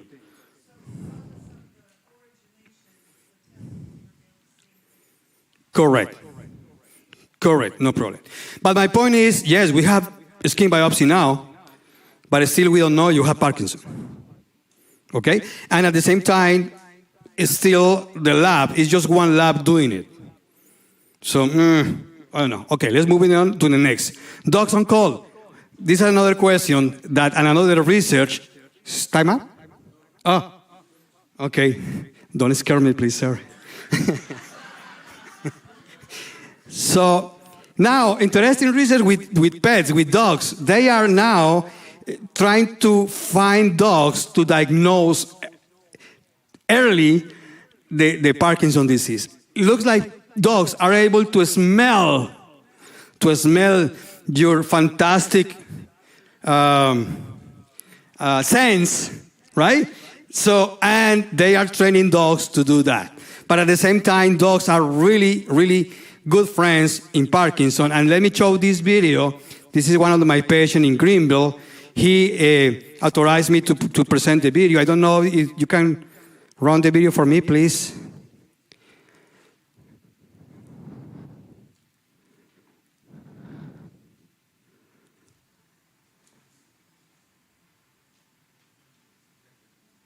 You can? Let me see. No. Well, it's a shame because he is showing how the dog is helping him when he's having freezing gait. The dog recognized the freezing, and the dog touched the feet and is relieving the freezing gait. And at the same time, when he has any problem and he falls or has a fall, so the dog is helping him to get up. Yes, you have a question. Somebody has a question. Yes, sir.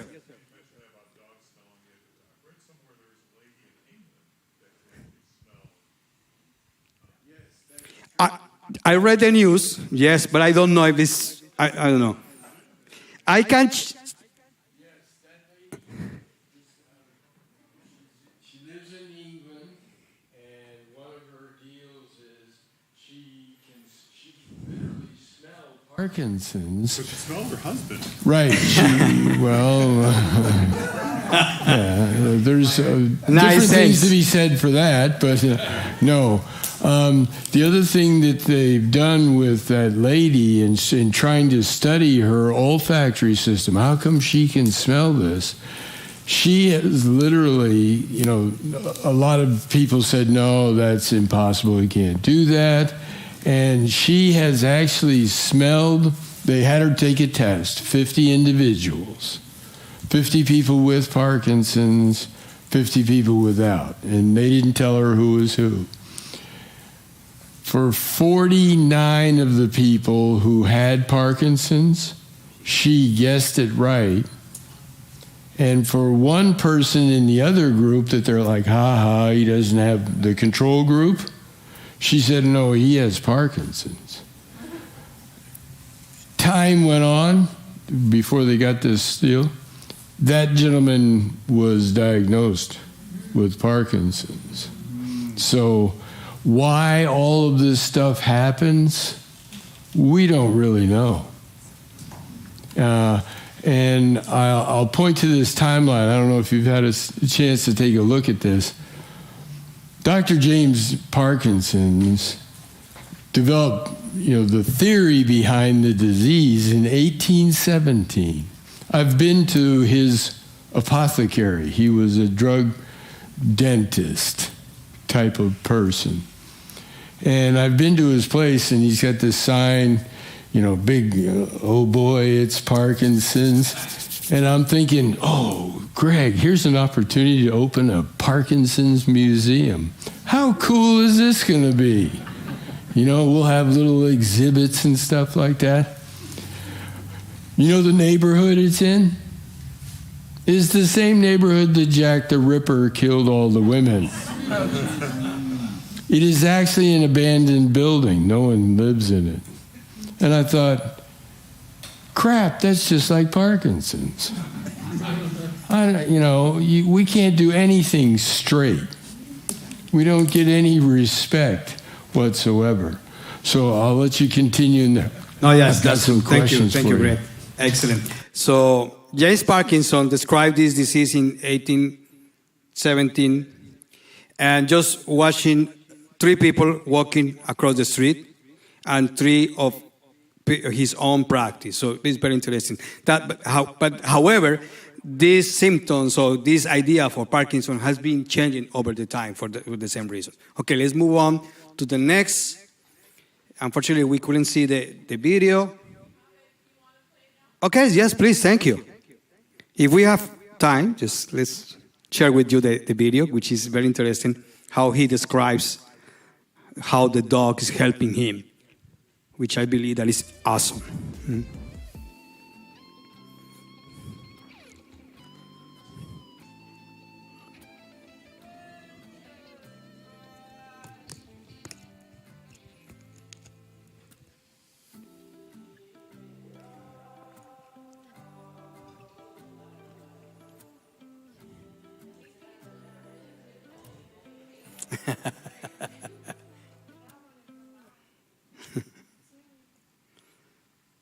Any other question in the meantime?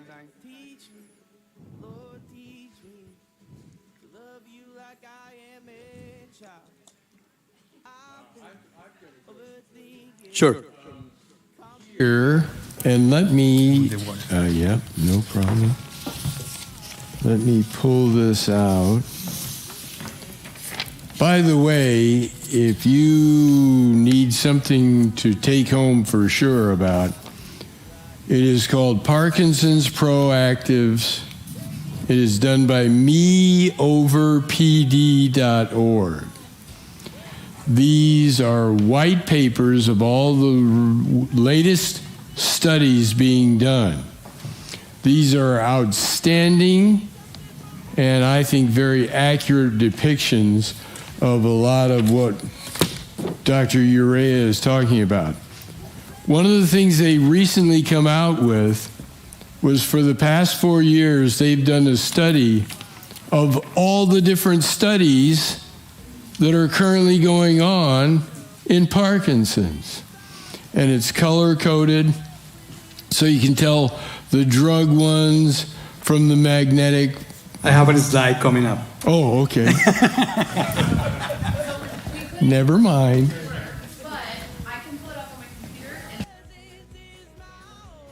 Okay, that's perfect. It works. Okay, so, sure.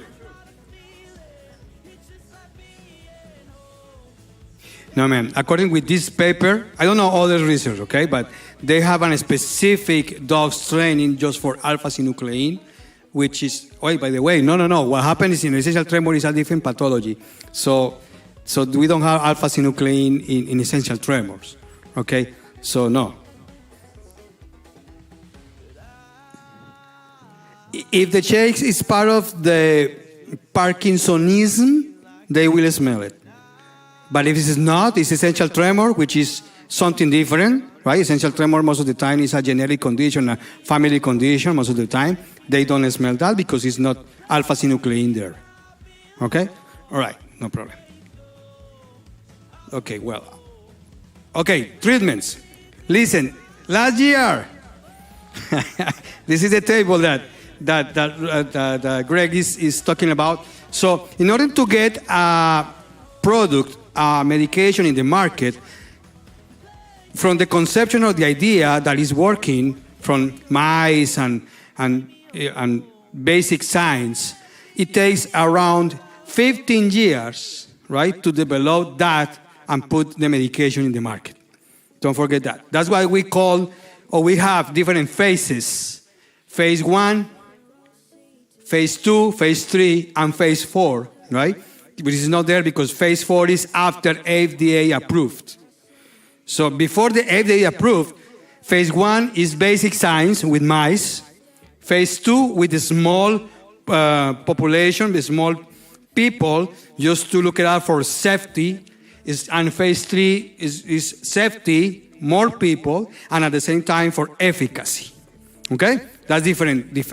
So and we have phase 3A or phase 3B, depending on some changes in the protocol. But my point is, we have medication for research, clinical trials for cell therapies, antioxidants, targeting alpha-synuclein, so vaccines, in other words, for alpha-synuclein, dopamine medications, GBA, and others, a lot medications that we are looking for some cure. Again, this is the preclinical phase 1, 2, 3, FDA approved, and phase 4, which is an oversight of all the side effects.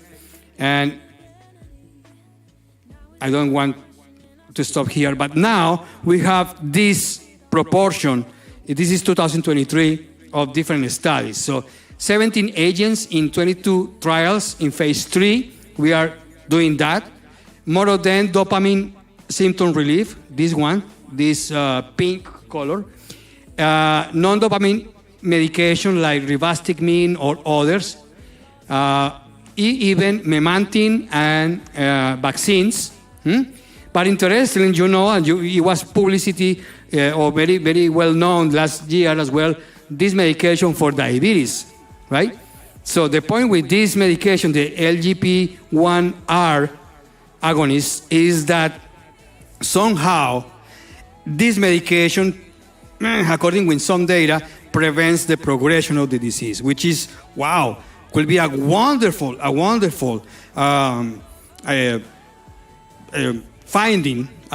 finding in order to progress in this field. So let's see what happened, okay? Let's see what happened. Now, don't forget that regardless of that, levodopa is the treatment for Parkinson. And in the past, we have something that we call levodopophobia, because, don't start the levodopa right away because it can cause side effects and it can cause dyskinesias and the progression of the disease. We know now, after several studies, that is not true. So if we stop the prescription of carbidopa, at the end, because it's a nice study, maybe I'm going to show this slide. No, I don't. This is the slide. I'm sorry, it's busy. But the idea is we have two cohorts here, early levodopa or sparing levodopa. At the end, both cohorts had the same complication.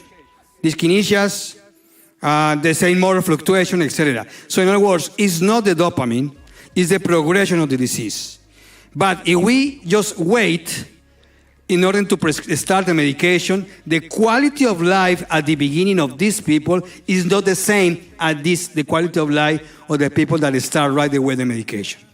Okay, so don't be afraid of taking the medication on time and right away, because this is the gold standard. And now, I know and we know that sometimes the levodopa can cause side effects, and some people, they are not tolerate very well this medication. So we have others that I call, others that is called agonists, which is something that looks like dopamine into the brain, but it's not dopamine, that we can use to help or to relieve the symptoms, but it's not the idea. Yes, sir.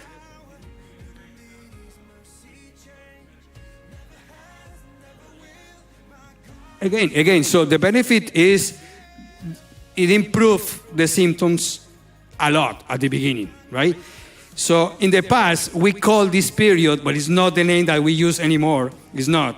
We call it that period the honeymoon period, which means that you have Parkinson, you start the medication, and you relieve your symptoms even until a normal baseline. And don't forget as well that even though that we don't have any test to prove that you have Parkinson, the response to the medication is the best way to prove that you have Parkinson. And a strong response is the answer that you have Parkinson and that you don't have atypicals. Because the atypicals, well, some of them at the beginning response partially, but over the time they start losing benefit from the carbidopa-levodopa.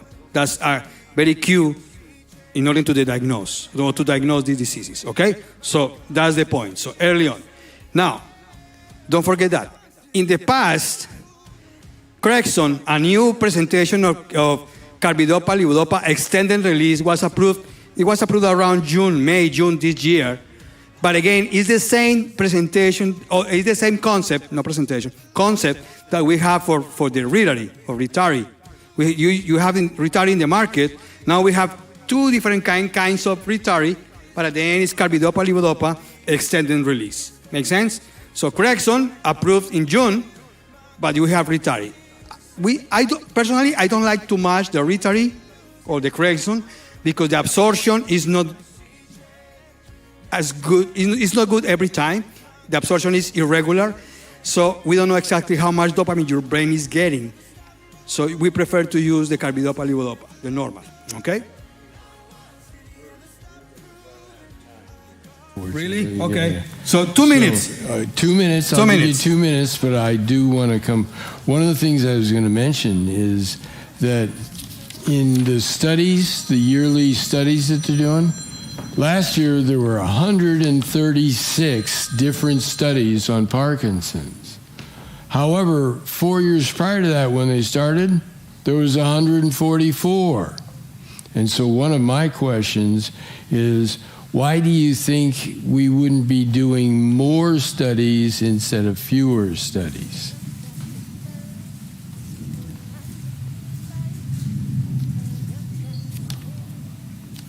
Okay. Sometimes it's good to say, I don't know. That's why he's a good doctor, quite honestly. So I need to read this paper to see what they are reporting. I don't know why. Absolutely. It doesn't make sense to me. But does that make sense to you? Because it was one of those deals where you go, oh, good, there's 139 tests. And then you go, let's see. So the year before there were how many? The year before there were how many? And the first year they decided, wait a minute, there was more then than there are now. And so that didn't make that much sense. Okay, maybe I'm understanding now the question. So why in the past were more clinical trials and now we have less and less? Oh, because most of them, so they are failure. Yeah, they're not working. They didn't work. And they stop in phase 2 or phase 3 and they never move on to the next phase for that reason. So that's why I want to present, and with this I'm going to finish, I promise. So 15 more minutes. So no, I'm no, because this is excuse me, this is an is none of us never get to see a doctor this long.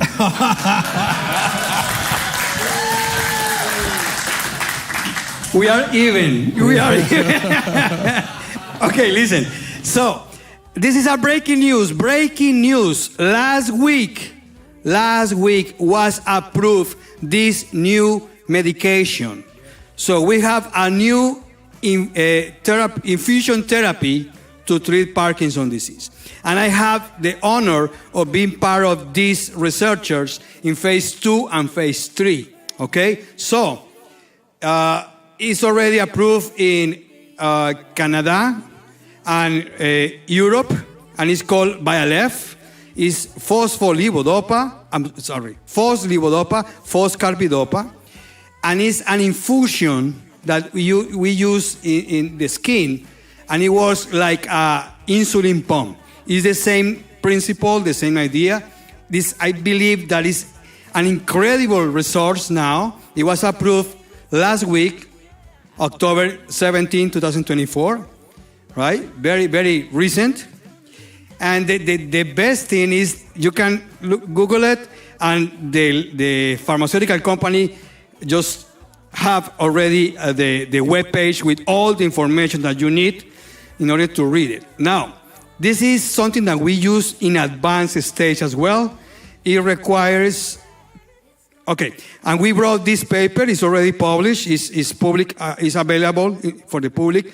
If any of you is going to use this medication, so you need to read this paper because we wrote how to use this new pump. Okay, it's very simple.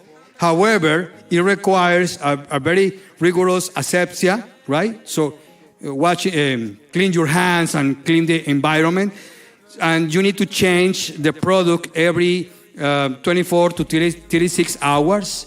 The pump is that pump that you are watching, and it's not waterproof. So if you need to take a shower or you want to go to the swim, you can stop the pump and have 45 minutes or 50 minutes to take a shower or to go to the swimming pool. If you pass that time, because I'm going to pass my 2 minutes, so if you pass the 2 minutes or the hour, you need to change the system completely and move the site to other place. That's a little tricky, right? But this system, you can use this system 24/7, which is very interesting. What is the idea? The idea, it comes with this.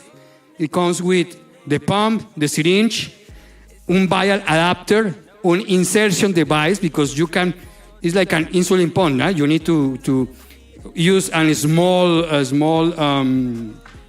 syringe, a small needle that goes into the skin using this insertion device, okay? Let me...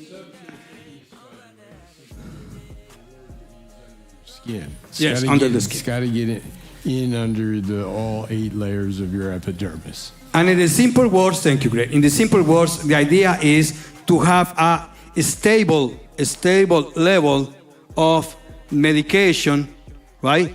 The 24 hours. You see, taking oral dopamine, the absorption of this medication it changed over the time. But with the pump, we have this level, and with that, having that level, so you don't have fluctuations, and your brain have a constant amount of levodopa, which is really good in order to improve the dyskinesias and the motor fluctuations. Make sense? Yes, ma'am. Excellent question. I don't know yet because it was approved last week. So we need to wait a little more to see what happened with the insurance companies, okay? So, but nobody asked me about the side effects. Do you want to know about the side effects? Yes. Okay. Next slide. Thank you for your time.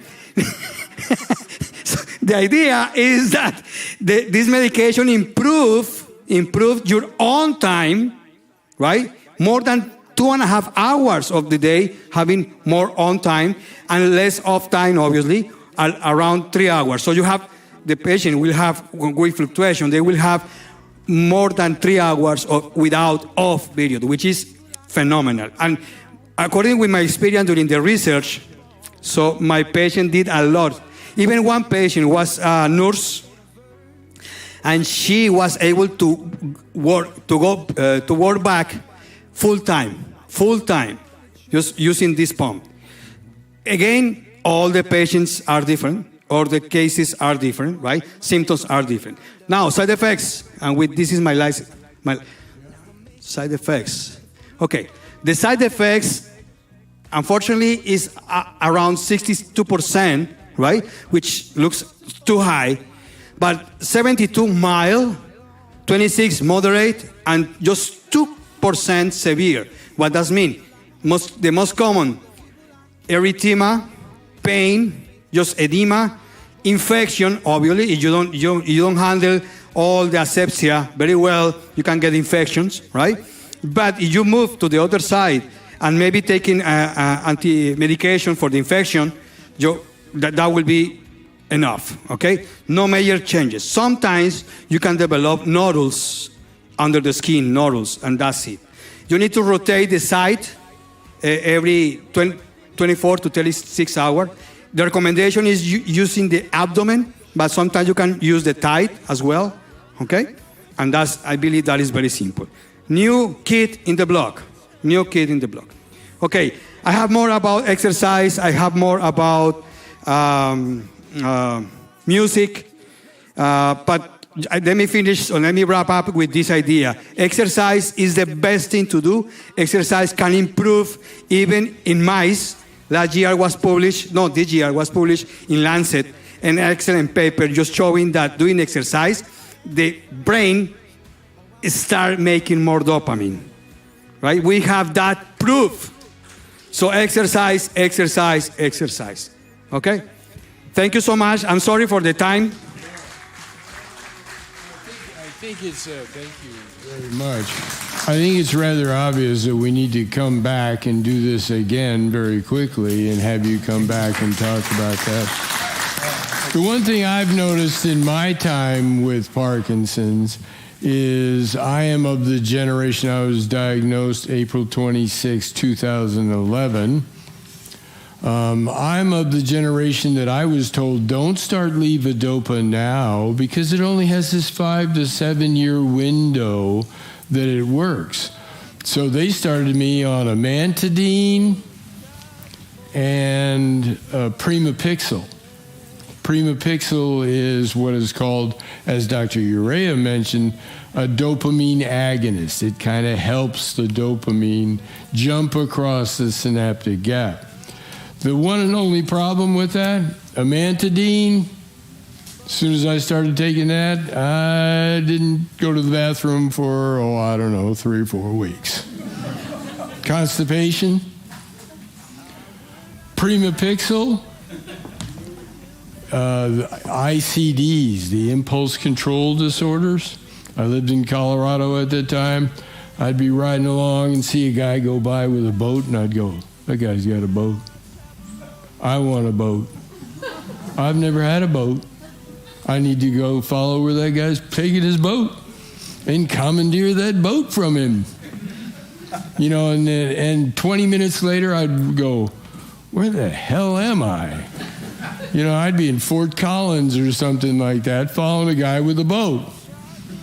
And so I decided, no more of that stuff. That's terrible. So, long and the short of what we need to learn here is there is no map for if you have Parkinson's, just do A, then B, then C, then D, then E, and then F. There's no such thing as a map. Instead, think of more of it as a compass. If you have a compass, through forces that you cannot see in the earth, you can get anywhere. If you know which way is true north, which is intelligence and learning all you can about Parkinson's, and hope you all feel much more comfortable that you now know a lot more about Parkinson's and dealing with it and helping your caregiver live with you. East is easy to remember. It's exercise. It's the great elixir. It doesn't hurt you whether it screws up your Parkinson's or not. It doesn't hurt you to exercise. Because what have we heard since we've been diagnosed with Parkinson's? CoQ10, that's the answer. Oh, that's really good for your heart. Doesn't do crap for Parkinson's, but really good for your heart. Hey, how about nicotine? Oh, I know, I'll take up smoking. That should help my Parkinson's because the smoking will kill me. And then I won't have Parkinson's anymore, right? So there's just been a whole litany of things that keep coming out. Which one's the right answer of all these different tests? You know what's hot right now? Mitochondria, the powerhouse of our cells. Hey, all you got to do is take this anti-inflammatory and it's going to help with your Parkinson's. Really? I think what we have is a disease that everybody's is different. There's no map. You need to have a compass. You need to exercise. You need to study what you have. You need in my world, a self-efficacy. We need to invite more political leaders here to go, hey, holy crap, these are voters out here, right?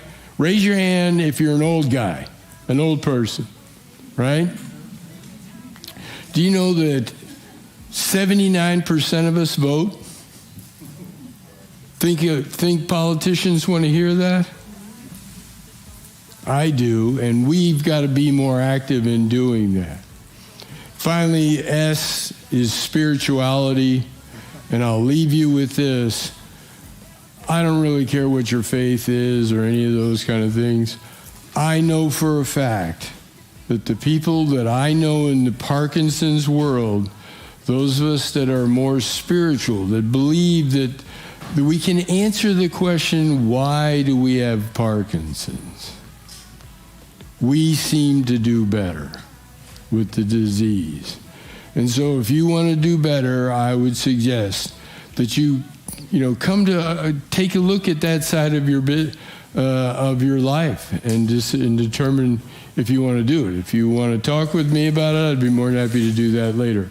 In the back, 3085Thrive table, we have resource books, that kind of stuff. We meet every second Monday of the month, assuming that the church is open.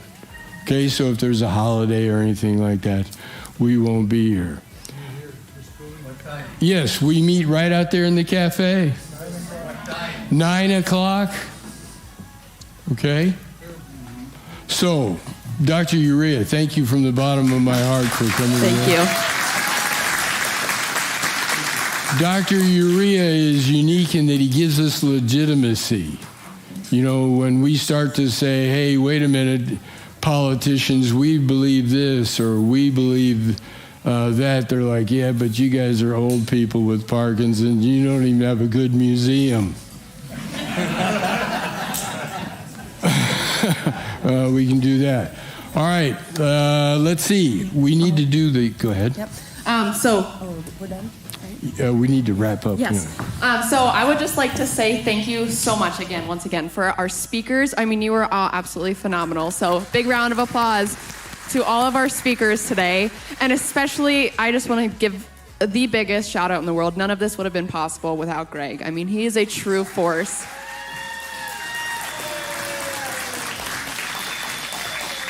Thank you.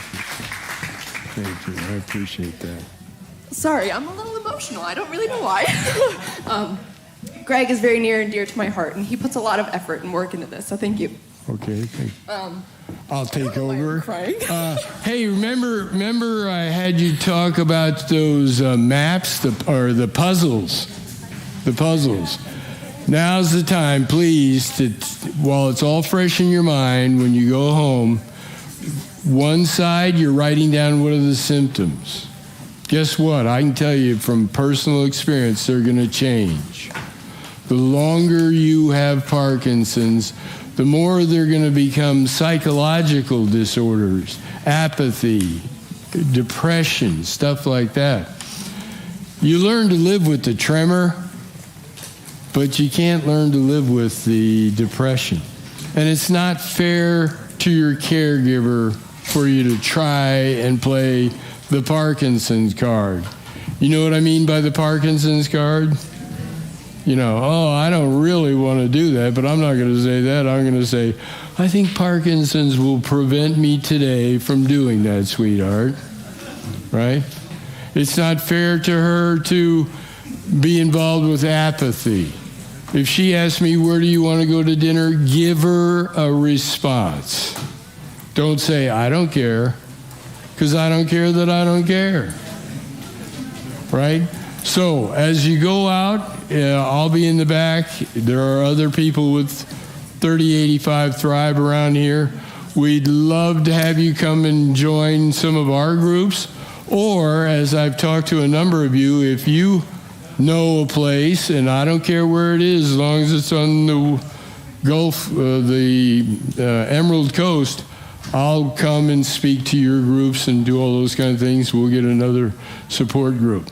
Now, I'd be incredibly remiss if I didn't thank my wife, my daughter, my son-in-law, and grandchildren. And one thing, if you joined us today and you were not able to sign up, please go see Mindy. She will help you get signed up for this event so that if you are interested in coming to future ones, we can reach out to you.